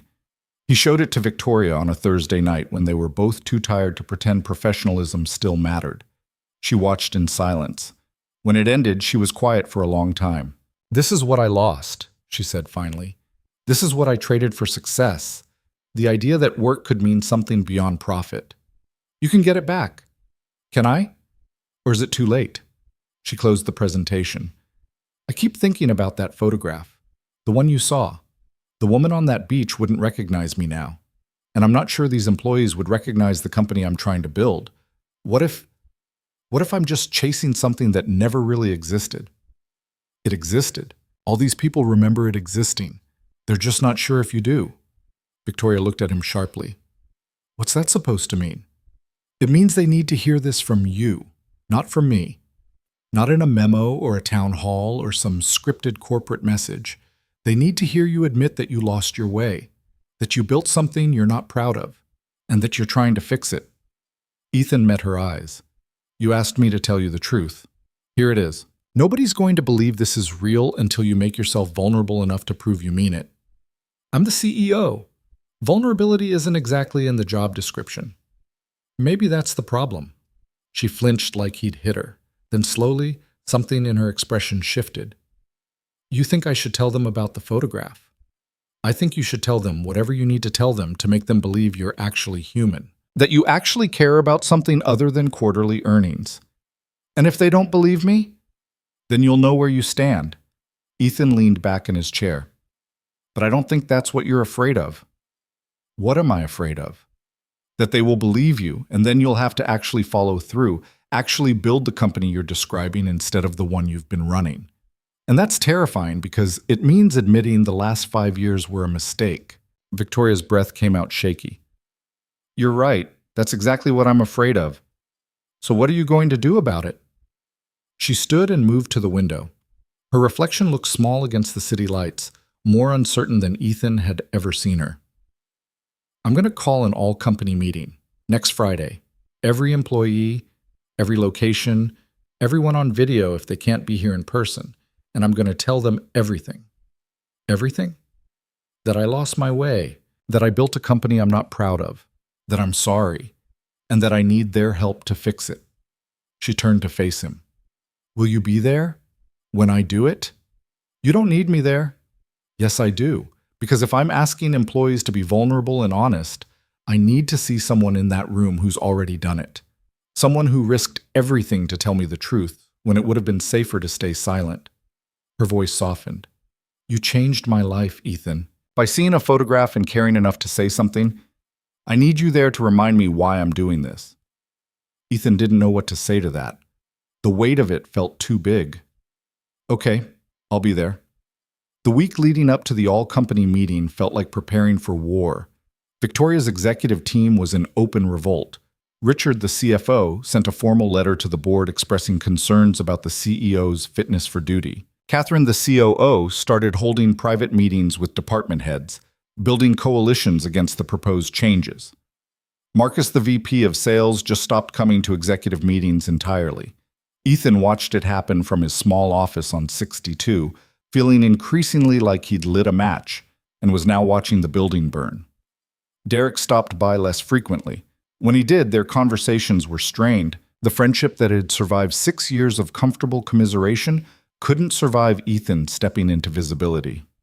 "They're saying you're Victoria's pet project," Derek told him one afternoon, "that you're feeding her ego by telling her what she wants to hear instead of what she needs to know. That's not what I'm doing, isn't it? Come on, Ethan, you went from nobody to her right-hand guy in 3 weeks. You think that's about your brilliant insights? Or is it about the fact that you make her feel good about blowing up the company? She's not blowing up the company, she's trying to save it. From what? Profitability? Success? The horror of being good at what we do?" Derek shook his head. "You used to understand how things work. Now I don't know. You're drinking the Kool-Aid. And when this all falls apart, you're going to be the one everyone blames." "Maybe, but at least I'll have tried to change something. Change for the sake of change isn't noble. It's just disruptive." Derek stood to leave. "I hope you know what you're doing, because I don't think you do." After he left, Ethan sat alone wondering if his friend was right. If this whole thing was just ego disguised as purpose. Victoria trying to reclaim some idealized past, and Ethan helping her because it felt better than admitting his own life had stalled out in mediocrity. His phone rang. Unknown number. "Hello? Mr. Cole? This is Richard Simmons, Victoria's CFO. Do you have a moment?" Ethan's stomach dropped. "Sure. I wanted to talk to you about the work you've been doing, this employee engagement initiative. I've seen some of your reports. Very thorough, very honest." Richard's voice was smooth, professional, dangerous. "I'm concerned Victoria is making decisions based on emotional responses rather than data-driven analysis. And I'm wondering if you share those concerns." "No." "No? You don't think it's concerning that she's proposing structural changes that could impact our quarterly performance based on focus group feedback?" "I think she's proposing changes based on the fact that her employees are miserable and her best people are leaving. Attrition is normal in any growing company. We account for it in our models. Do you account for losing your institutional knowledge, your best innovators, the people who actually believe in what you're building?" Ethan's grip tightened on his phone. "Because that's what's happening, and you can't model your way out of people not giving a damn anymore." Silence. Then Richard's voice went colder. "I see Victoria's found herself a true believer." "How refreshing." The sarcasm was sharp enough to cut. "Let me be direct, Mr. Cole. The board is concerned about Victoria's recent behavior, her judgment, her priorities. And they're particularly concerned about outside influences encouraging her to make reckless decisions. Do you understand what I'm saying? You're threatening me. I'm offering you perspective. You're a contractor, temporary. Whatever promises Victoria's made to you, they're contingent on her remaining in her position. And if she continues down this path, that's not guaranteed. She's the founder. She's accountable to shareholders, and shareholders care about returns, not feelings." Richard paused. "I'm not asking you to stop your work. I'm asking you to present your findings with appropriate context, to help Victoria understand that employee satisfaction is one factor among many, not the only factor that matters. And if I don't, then you should prepare for the consequences of choosing the wrong side." The line went dead. Ethan sat staring at his phone, heart pounding. He'd been threatened before, by angry clients, by people whose computers he couldn't fix, but never like this. Never with the implication that his entire future was contingent on backing down. He called Victoria. She answered on the first ring. "Richard just called me." "What did he say?" Ethan repeated the conversation. When he finished, Victoria was silent for a long moment. "I'm sorry," she said finally. "I should have warned you this might happen, that they'd try to get to me through you. Are they right? About the board?" "Some of them are concerned, but I still have majority support. For now," she sighed. "Richard's playing a long game, trying to build a coalition to remove me if I don't back down. He's done it before at other companies. It's how he operates. Can he actually do it? Remove you? If he gets enough board members on his side, yes. The bylaws allow for removal of a CEO with a 2/3 vote if they're deemed unfit. Her voice was steady, but Ethan heard the fear underneath. But that's a big if, and it takes time I'm going to use to prove these changes are necessary. What if you can't prove it? What if the numbers don't support what we're doing? Then I'll lose, and Richard will win, and the company will continue exactly as it has been, profitable, efficient, and slowly dying from the inside. She paused. But I'd rather lose trying to build something meaningful than win by building something hollow. Wouldn't you? Ethan thought about his daughter, about the life he'd built after Sarah left, small, safe, contained, about Derek's advice to stay invisible and survive, about Richard's threat and the very real possibility that this whole thing could blow up in his face. Yeah, he said quietly, I would. Friday arrived too fast and too slow at the same time. The all-company meeting was scheduled for 2 p.m. in the main auditorium, a space that could hold 800 people and was apparently going to be packed. Employees from satellite offices were flying in. Remote workers were logging into video feeds. Even people on vacation had moved flights to be there. Ethan stood backstage with Victoria, watching her pace. She'd changed her outfit 3 times, finally settling on something simpler than her usual executive armor. Dark pants, white shirt, no jewelry, like she was stripping away everything that created distance. I've given hundreds of presentations, she said. Why am I so nervous about this one? Because the others were about convincing people. This one's about being honest. And that's scarier. Yeah. Jennifer appeared with a headset and a tablet. 5 minutes. The auditorium's full. We've got overflow in 3 conference rooms and about 2,000 people on video. Victoria's face went pale. 2,000? Every employee who could make it, even some who aren't on the clock. Jennifer handed her the tablet, showing the auditorium feed. They want to hear what you have to say. Victoria stared at the screen, at hundreds of faces waiting for her to either validate their hope or confirm their cynicism. What if I can't do this? Then you can't, Ethan said. But I don't think that's true. How do you know? Because 3 weeks ago you asked me what I saw in a photograph. And when I told you the truth, it cracked something open in you, something that's been closed for a long time. And I think these people need to see that crack. They need to know you're human enough to be broken and brave enough to admit it. Victoria looked at him with an expression he couldn't quite name. Gratitude, maybe. Or fear. Or both. If this goes badly, if I lose everything, I want you to know it was worth it. You showing up in my office. Being honest, making me see what I'd become. Even if it all falls apart, at least I'll fall apart trying to be someone I can respect. It's not going to fall apart. You don't know that. No, but I believe it anyway. She almost smiled. Then Jennifer was signaling that it was time, and Victoria was walking onto the stage, and Ethan was watching from the wings as 4,000 employees focused their attention on the woman who'd built the company they worked for and was about to tell them she'd built it wrong. Victoria stood at the podium for a long moment, looking out at the crowd. Then she did something Ethan had never seen her do. She stepped away from the podium, removed the microphone from its stand, and walked to the edge of the stage, closing the distance between herself and the audience. I'm not sure how to start this, she said.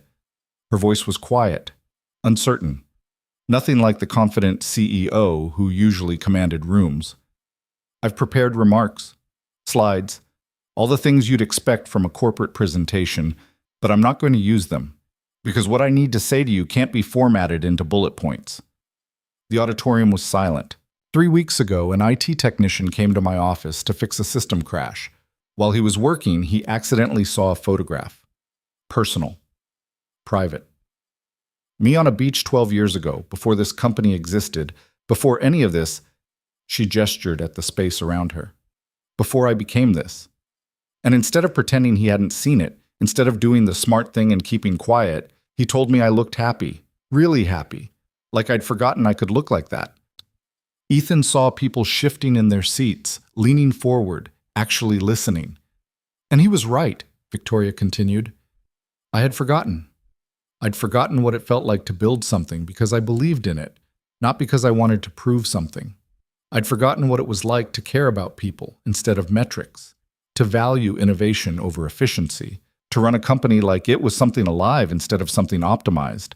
Her voice cracked slightly. I'd forgotten what it felt like to be proud of what I'd built. And I realized, standing there in my office with this stranger who'd just told me a truth nobody else had dared to say, I realized I didn't recognize myself anymore, and I didn't like who I'd become. The silence felt different now, heavier. So I asked this technician, his name is Ethan Cole, and he's here today. I asked him to help me understand what had happened to this company, to talk to you, to listen to what you actually thought instead of what surveys claimed you thought. And what he found, she paused, composing herself. What he found broke my heart.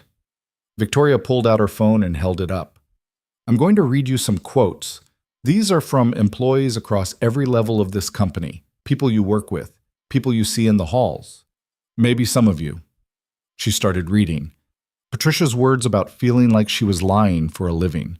James's admission that he'd automated his job and couldn't tell anyone.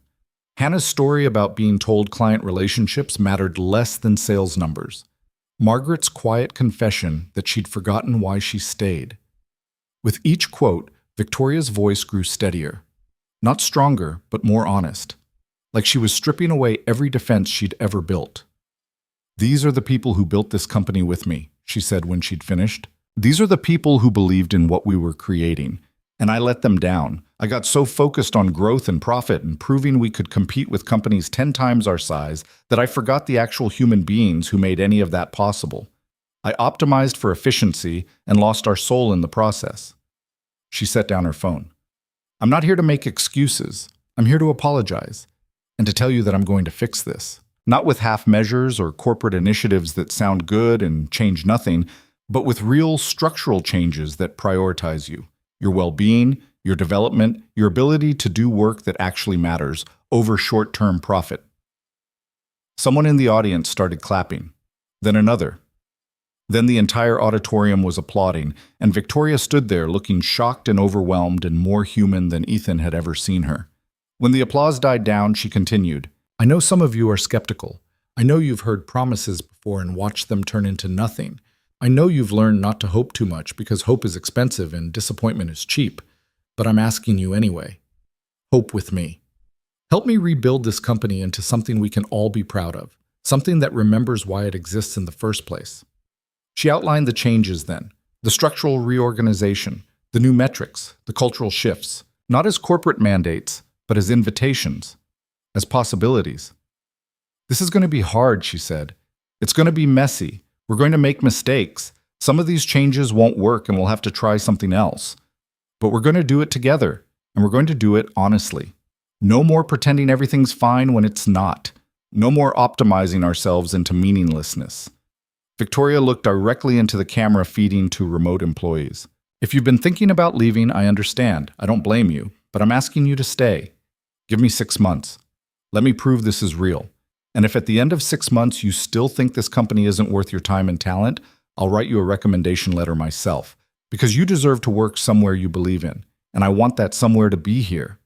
She paused, and when she spoke again, her voice was barely above a whisper, but the microphone caught every word. I forgot what it felt like to be happy, to build something that mattered, to look at what I'd created and feel pride instead of emptiness.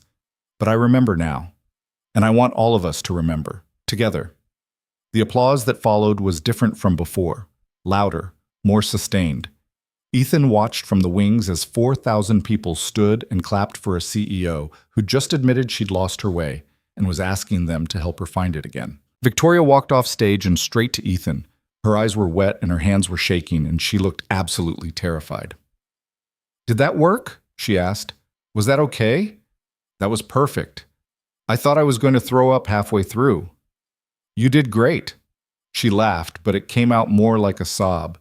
I just told my entire company I've been running it wrong for 5 years. What if they don't believe me? They believed you. You heard them. I heard applause. Applause is easy. The hard part comes next. She pulled out her phone and showed him the screen. 7 missed calls from Richard, 12 from board members, 23 emails marked urgent. The board's pissed, she said quietly. And Richard's going to use this. Tell them I'm emotionally unstable, that I'm making decisions based on feelings instead of logic. Are you? Yes, but that doesn't make them wrong decisions.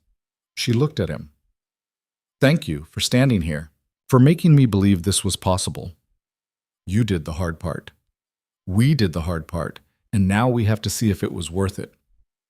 The board meeting was scheduled for Monday morning. Victoria spent the weekend preparing, and Ethan spent it wondering if he'd just helped her destroy everything she'd built. Sunday night, his phone rang. Victoria. I need to tell you something, she said without preamble. Richard's calling for a vote tomorrow. He's claiming I'm mentally unfit to lead the company and that my recent decisions constitute reckless endangerment of shareholder value. Ethan's stomach dropped. Can he do that? With enough board support, yes, and he's been working them all weekend, calling in favors, making promises, painting me as unstable. Her voice was steady, but he could hear the exhaustion underneath. I might lose tomorrow, Ethan. I might lose everything. What do you need from me? Nothing. I'm calling to say thank you for the last month, for being honest when nobody else would, for helping me remember what this was supposed to be about. She paused. And to apologize. Because if I lose tomorrow, you lose too. Your position, your opportunity, everything. I'm not worried about that. You should be. You've got a daughter to support, a life beyond this company. I dragged you into something that might cost you more than it's worth. Victoria. Ethan sat down on his couch, phone pressed to his ear. You didn't drag me anywhere. I chose this. Because for the first time in 6 years, I felt like I mattered. Like what I had to say was worth hearing. You gave me that. So whatever happens tomorrow, it was worth it. Silence on the other end. Then, very quietly, I don't want to lose. Then don't. It's not that simple. Isn't it? You told 4,000 people that you were going to fight for them. That you were going to rebuild this company into something worth believing in. You think they're going to let Richard undo that without a fight? They're employees, not board members. They don't get a vote. Maybe they should. The idea formed as he spoke it. Maybe that's what you tell the board tomorrow. That you're giving employees a voice, a real voice, in how this company operates. That would fundamentally change our corporate structure. Good. Maybe your corporate structure needs changing. Ethan stood, pacing now. You asked employees to hope with you, to trust that you meant what you said. Now you need to show the board that this isn't just sentiment. It's strategy. That engaged employees are more productive, more innovative, more loyal. That investing in people isn't soft. It's smart. Victoria was quiet for a long moment. You really believe that? I've spent a month talking to your employees. The ones who still care are the ones carrying this company. If you lose them, Richard can optimize all he wants. It won't matter. You'll be managing decline, not growth. I need data to back that up. Then get it. You've got 12 hours. Pull retention rates, productivity metrics, innovation output. Compare teams with high engagement versus low engagement. Show the board what it costs to lose good people. Ethan's mind was racing now, putting pieces together. And bring employees to the meeting, not executives, real people doing real work. Let them tell the board what it's like to work here, what they need to do their jobs well, what they're afraid of losing if Richard wins. The board won't like that. The board doesn't have to like it. They have to understand that you're not making emotional decisions. You're making human decisions. And there's a difference. He heard her breathe out slowly. Okay, I can work with that. A pause. Ethan, how did you get so good at this? At what? Seeing what matters. Cutting through the noise to find the thing that's actually true. Ethan thought about the last 4 years. About rebuilding a life after Sarah left. About raising Mia alone and learning that the small, honest things mattered more than the big, impressive ones. About watching his daughter grow into someone who asked hard questions and expected real answers. I've had a lot of practice failing, he said quietly. You learn what matters when everything else falls apart. I don't want to fail. Then don't. But if you do, at least you'll fail trying to build something real. Monday morning came too fast. Ethan arrived at the office early and found Victoria already there, surrounded by reports and spreadsheets. She looked like she hadn't slept. I've got the data, she said, gesturing at her screen. Teams with high engagement scores show 23% higher productivity. Innovation output is 40% higher. Customer satisfaction is up 18%. And retention, she pulled up another chart. Teams with engaged managers have 60% lower attrition. The cost of replacing a mid-level employee is roughly 1.5 times their annual salary. We lost 437 mid to senior level employees last year. That's not just bad for morale, it's terrible business. Did you invite employees to the meeting? 5 of them. Margaret Torres, Patricia Chen, Ryan Chen, no relation. Hannah Lewis came back specifically for this. And David Martinez. She looked up at him.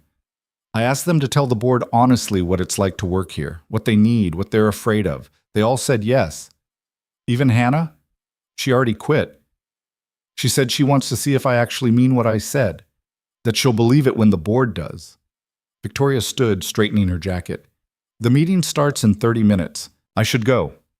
You're going to do great. You don't know that. No, but I believe it anyway. He smiled. Someone smart told me that once. She almost laughed. Then she was gone, and Ethan was left in her office watching the city wake up beyond the windows. The board meeting lasted 4 hours.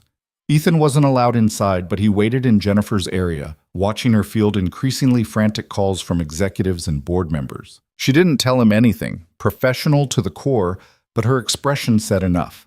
It wasn't going well. At 2 p.m., the door finally opened. Board members filed out looking grim. Richard Simmons emerged with a tight smile that made Ethan's skin crawl. Then Victoria appeared, and Ethan couldn't read her expression at all. She walked past him without a word and into her office. He followed. Victoria? She stood at the window, arms wrapped around herself. I won. Barely. 8 votes to 6. Enough to keep my position and implement the changes. She turned to face him, and her eyes were red. But it cost me. Richard resigned. So did Catherine. Marcus is staying but demanded guarantees about sales targets. And the board made it clear. I have 6 months to prove this works.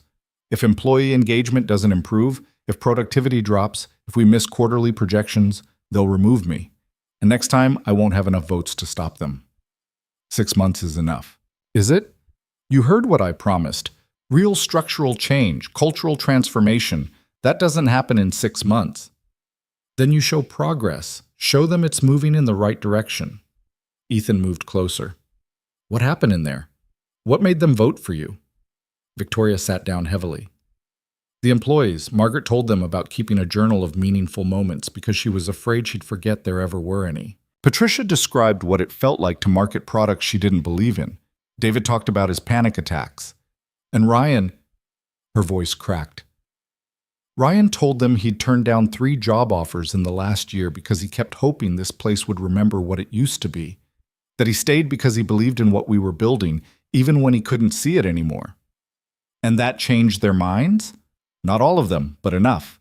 Because they're not stupid. They know losing people like Ryan costs more than keeping them happy. She pulled up an email on her phone. 3 board members sent me messages after the meeting, all saying the same thing. Prove it works, and you'll have their full support. Fail, and they'll back Richard's replacement. Richard has a replacement lined up? Of course he does. Someone who'll run the company exactly how he wants. Efficient, profitable, soulless. Victoria set down her phone. I bought us time, Ethan. 6 months.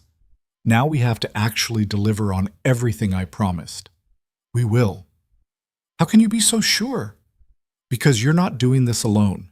You've got 4,000 employees who just heard you fight for them, who watched you risk everything to tell them they matter. You think they're going to let you fail. A knock on the door. Jennifer appeared with a tablet. You need to see this. Victoria took it, and Ethan watched her expression shift from exhausted to stunned. What is it? She turned the screen toward him. It was the company's internal message board, usually a desert of policy updates and HR announcements. Now it was flooded with posts. Hundreds of them.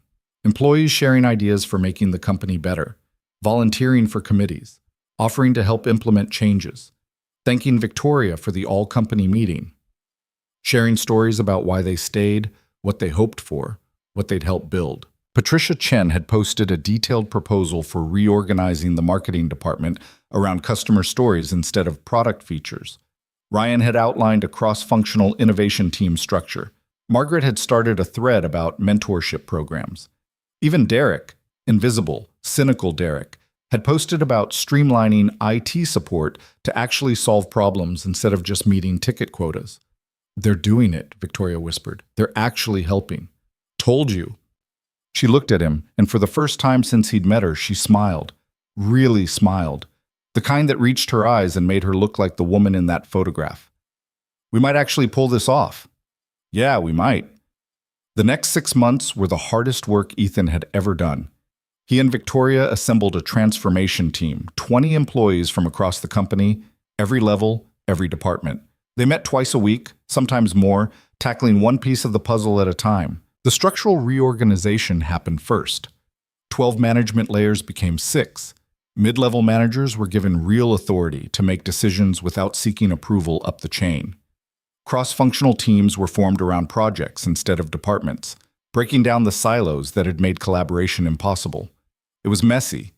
People who'd spent years in one role suddenly had to learn new skills.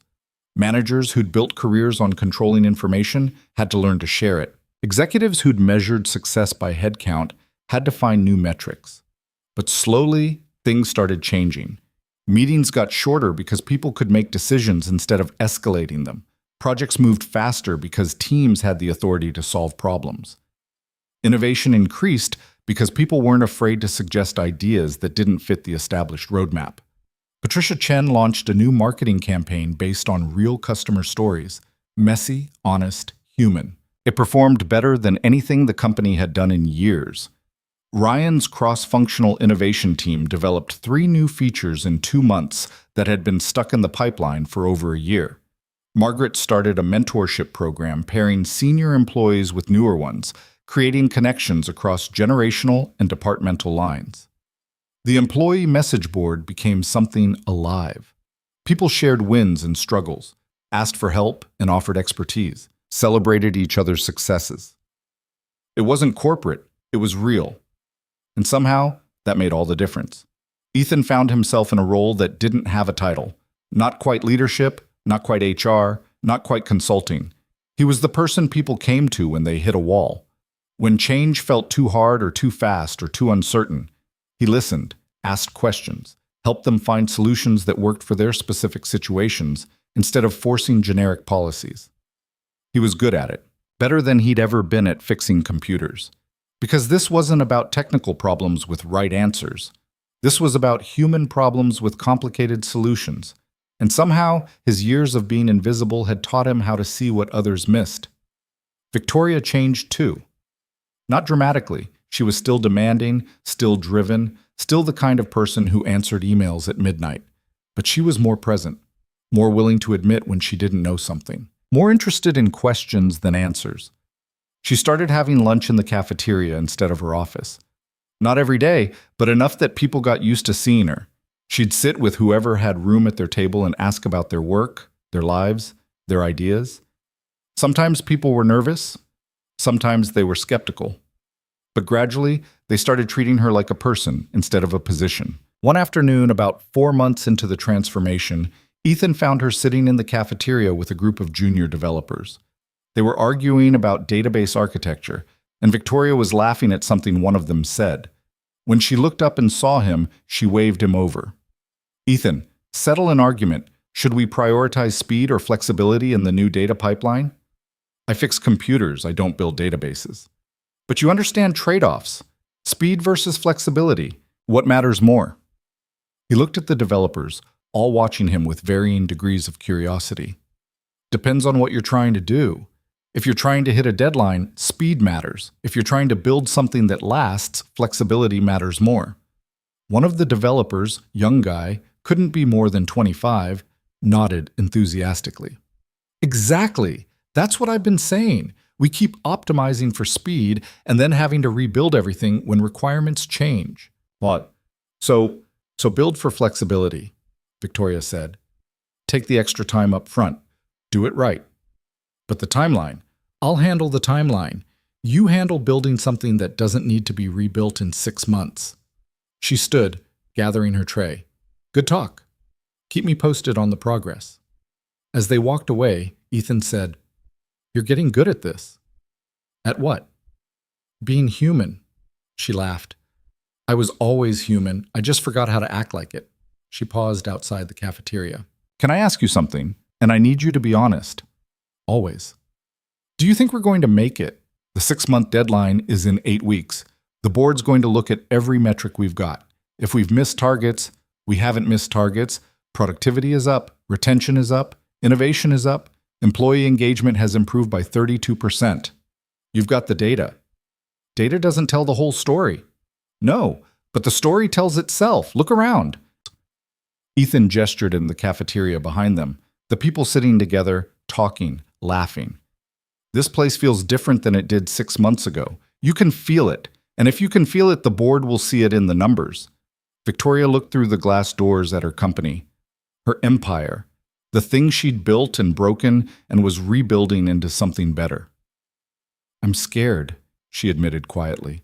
"I'm scared we've come this far, and it still won't be enough." "It will be." "How do you know?" "Because you're not the same person who called me to her office 6 months ago, and neither is this company. And that kind of change, real change, it doesn't just disappear because a board meeting doesn't go perfectly." He met her eyes. "You fought for this. We all did. And we're not done fighting." The 6-month board meeting was scheduled for a Friday. Victoria prepared for weeks, compiling data, creating presentations, rehearsing arguments. But the night before, she called Ethan to her office and deleted everything. "I'm not doing it this way," she said. "Doing what?" "Defending myself with spreadsheets and projections. They want to see if the transformation worked? Fine. They can see it themselves." She pulled up an email draft. "I'm inviting them to spend the day in the company, not in a conference room looking at slides. Actually, in the company. Meeting people, seeing how teams work, understanding what's changed." "But that's risky. What if they see something that contradicts your narrative? Then they'll see the truth. And the truth is we're not perfect. We're still figuring things out, still making mistakes, but we're better than we were. And we're moving in the right direction." She sent the email before she could second-guess herself.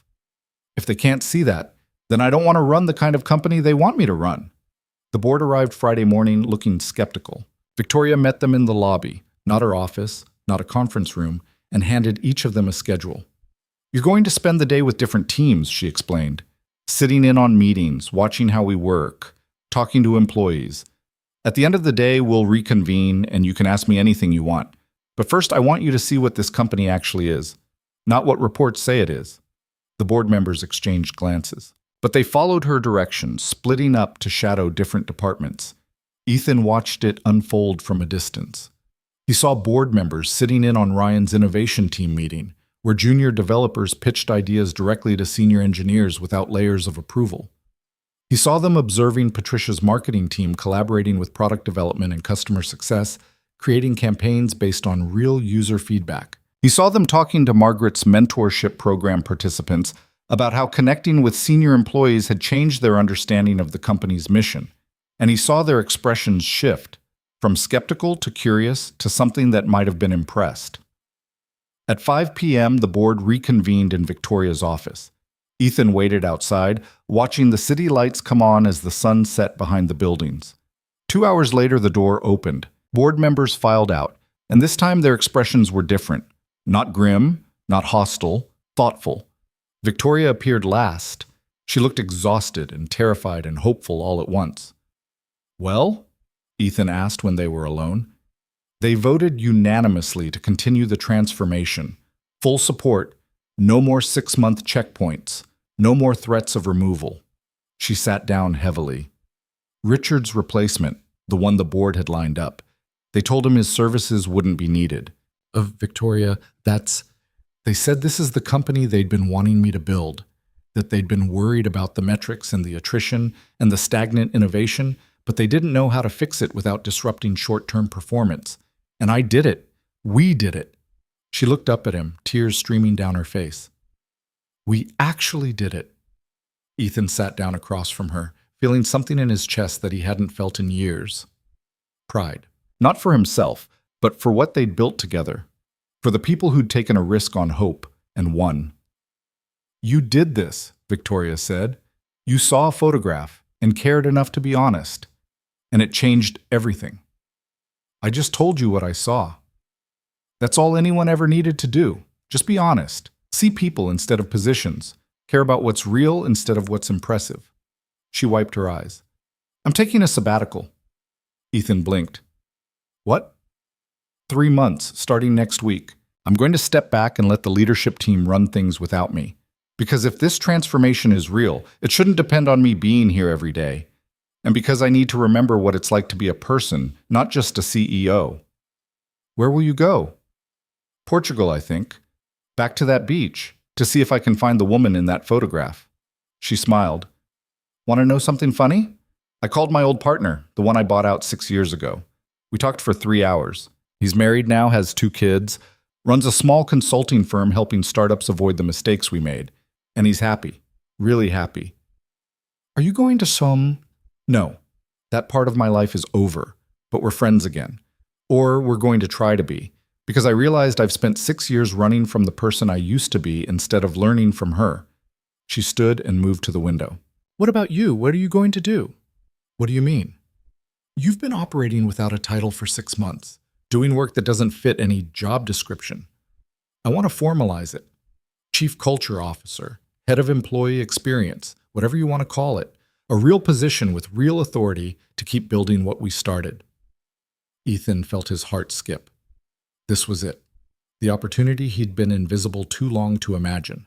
A chance to matter, to be seen, to build something bigger than himself. Can I think about it? Victoria turned, surprised. You don't want it? I didn't say that. I need to think about what I actually want. Not what looks impressive, not what other people think I should want, but what's actually right for me and Mia. Understanding crossed Victoria's face. Take your time. The position will be there when you're ready, if you're ready. That night, Ethan sat in his small kitchen watching Mia do homework. She was working on a writing assignment about someone who'd changed her life. Who are you writing about? He asked. You? Me. Why? She looked up from her notebook, pencil tucked behind her ear exactly the way he always did. Because you used to be sad all the time, after Mom left. You were here, but you weren't really here, and then something changed. You started being happy again, being excited about work, being dad again instead of just someone who lived here and made dinner. Ethan felt his throat tighten. When did you notice that? A long time ago, but I didn't know how to say it without making you sadder. She went back to writing. I'm glad you're not sad anymore. He watched her form letters carefully, her tongue poking out in concentration, and realized she was right. Something had changed. He'd stopped being invisible, stopped hiding in the comfortable margins of a life too small to hurt him. And in doing so, he'd found something he'd been missing since Sarah left, purpose that extended beyond just surviving. But was that purpose tied to the company? Or was it something deeper? The next morning, he called Victoria. I've made a decision about the position. And? I'm going to say no, but I have a counter-proposal. Silence. Then, I'm listening. I want to build a consulting firm, small, focused on helping companies remember why they exist. Working with leaders who are brave enough to admit they've lost their way and humble enough to ask for help finding it again. He paused. And I want you as my first client, not full-time. Just someone I work with a few days a month, helping maintain what we've built while you figure out who you want to be. You're turning down an executive position to start a consulting firm with no clients and no track record? Yeah. That's insane. Probably, but I've learned insane decisions are sometimes the right ones. And I think I'm better as an outsider.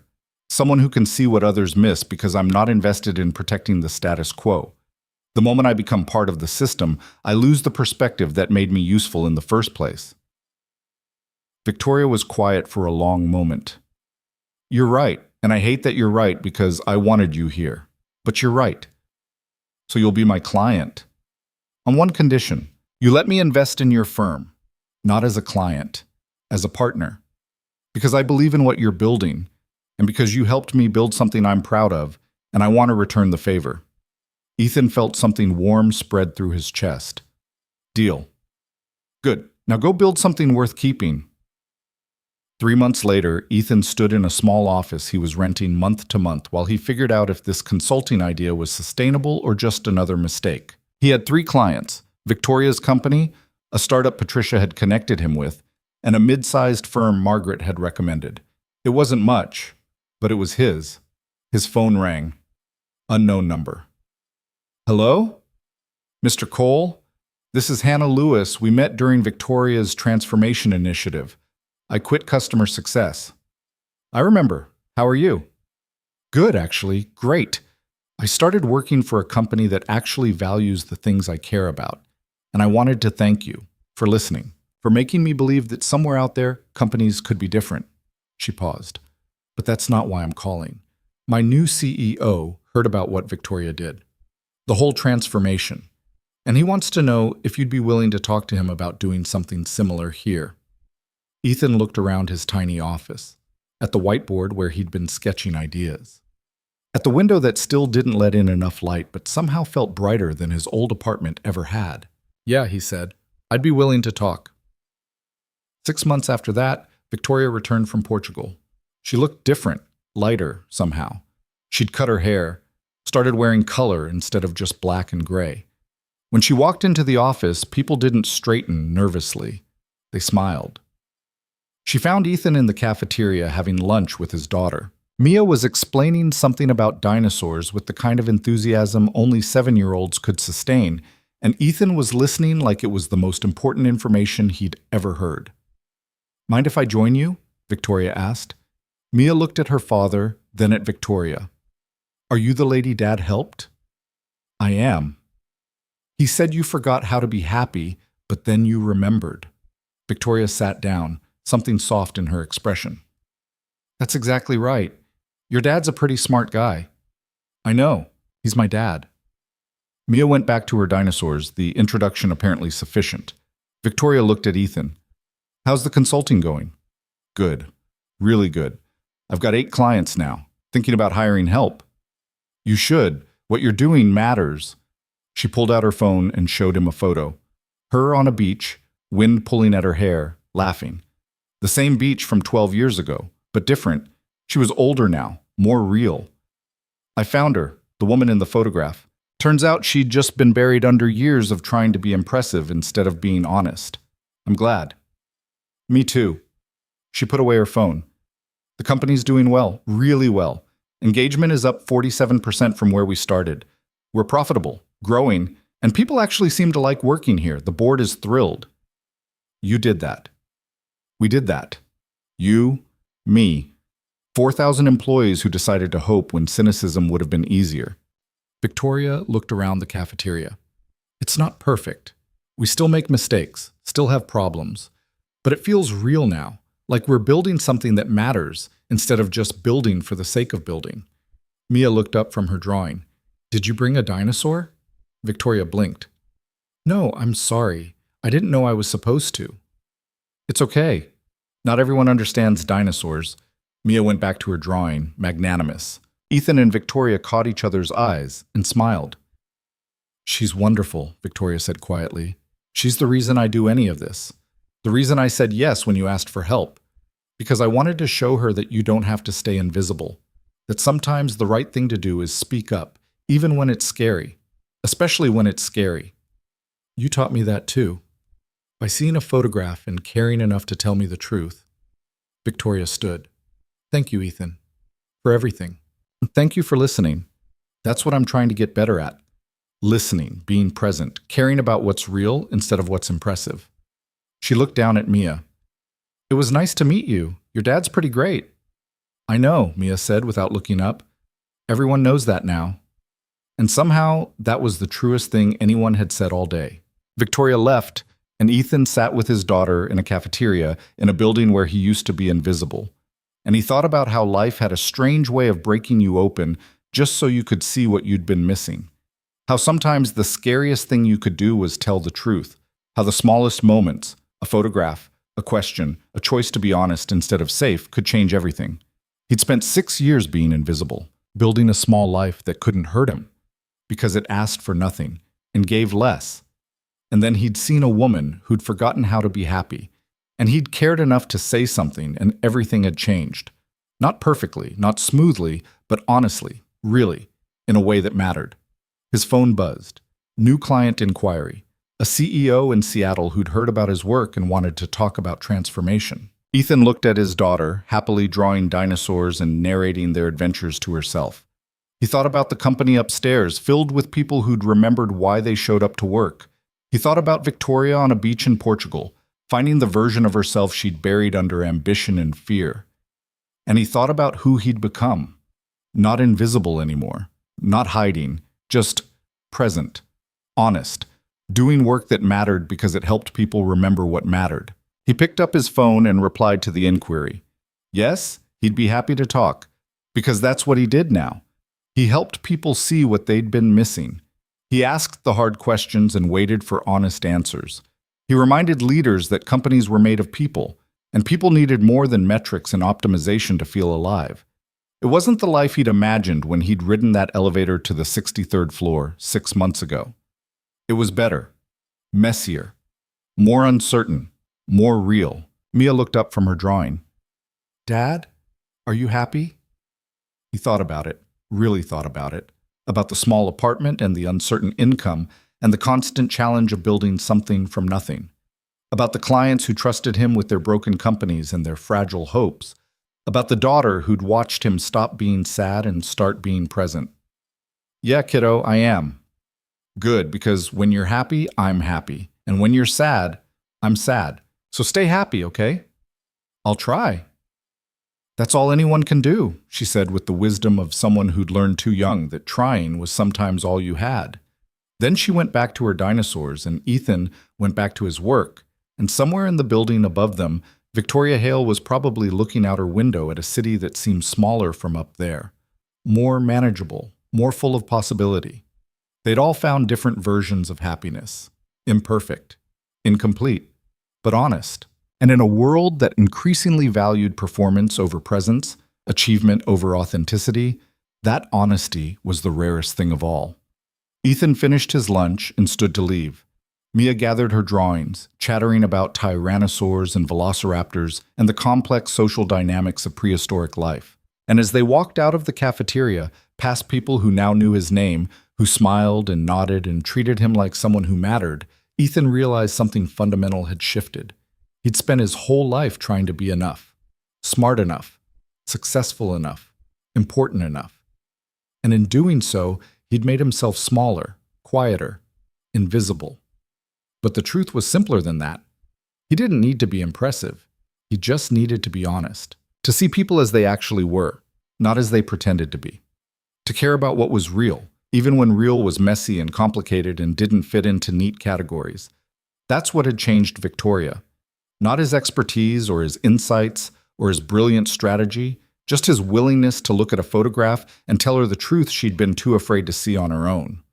That she'd lost something, that she missed it, that maybe it wasn't too late to find it again. And in helping her find it, he'd found something too. Not just a career or a purpose or a way to pay bills, but proof that his voice mattered, that what he saw and felt and believed had value beyond his own small life, that invisibility wasn't safety, it was just another way of being lost. Outside, the city hummed with its usual chaos, cars and people and ambitions all tangled together in the messy business of living. Ethan held Mia's hand as they walked to the parking garage, listening to her explain the difference between herbivores and carnivores with the kind of certainty that made him smile. His phone buzzed again. Victoria. Thank you for everything. For seeing me when I'd forgotten how to see myself. For being brave enough to tell me the truth when lies would have been easier. For helping me remember what matters. He typed back, "Thank you for listening." 3 words, simple, true. Because in the end, that's what all of this had been about. Someone brave enough to speak, and someone brave enough to listen. 2 people from opposite worlds finding something rare in the space between them. Not romance or partnership or anything you could easily name. Just recognition, understanding. The kind of connection that happens when you strip away pretense and performance and just show up as whoever you actually are. They'd both been lost. Victoria in her success. Ethan in his invisibility. and they'd found each other at exactly the right moment to remember what they'd forgotten, that being human was harder and better than being perfect. That truth was scarier and more valuable than comfort, that sometimes the best thing you could build wasn't an empire or a career, but just an honest life that helped other people build theirs. Mia tugged his hand. "Dad? Can we get ice cream?" Ethan looked down at his daughter, at her hopeful expression and chocolate-stained shirt and the pure, uncomplicated joy of being 7 years old and wanting ice cream. "Yeah," he said, "we can get ice cream." And somewhere in this building behind them, Victoria Hale stood at her window looking out at the city she'd conquered and then learned to question, and she smiled because she'd finally figured out the answer to the question that had been haunting her for years. What mattered wasn't how big you built something. It was whether you could still recognize yourself in what you'd built, whether the person you'd become was someone the person you'd been would actually like. For the first time in a long time, Victoria's answer was yes, and that was worth more than any empire.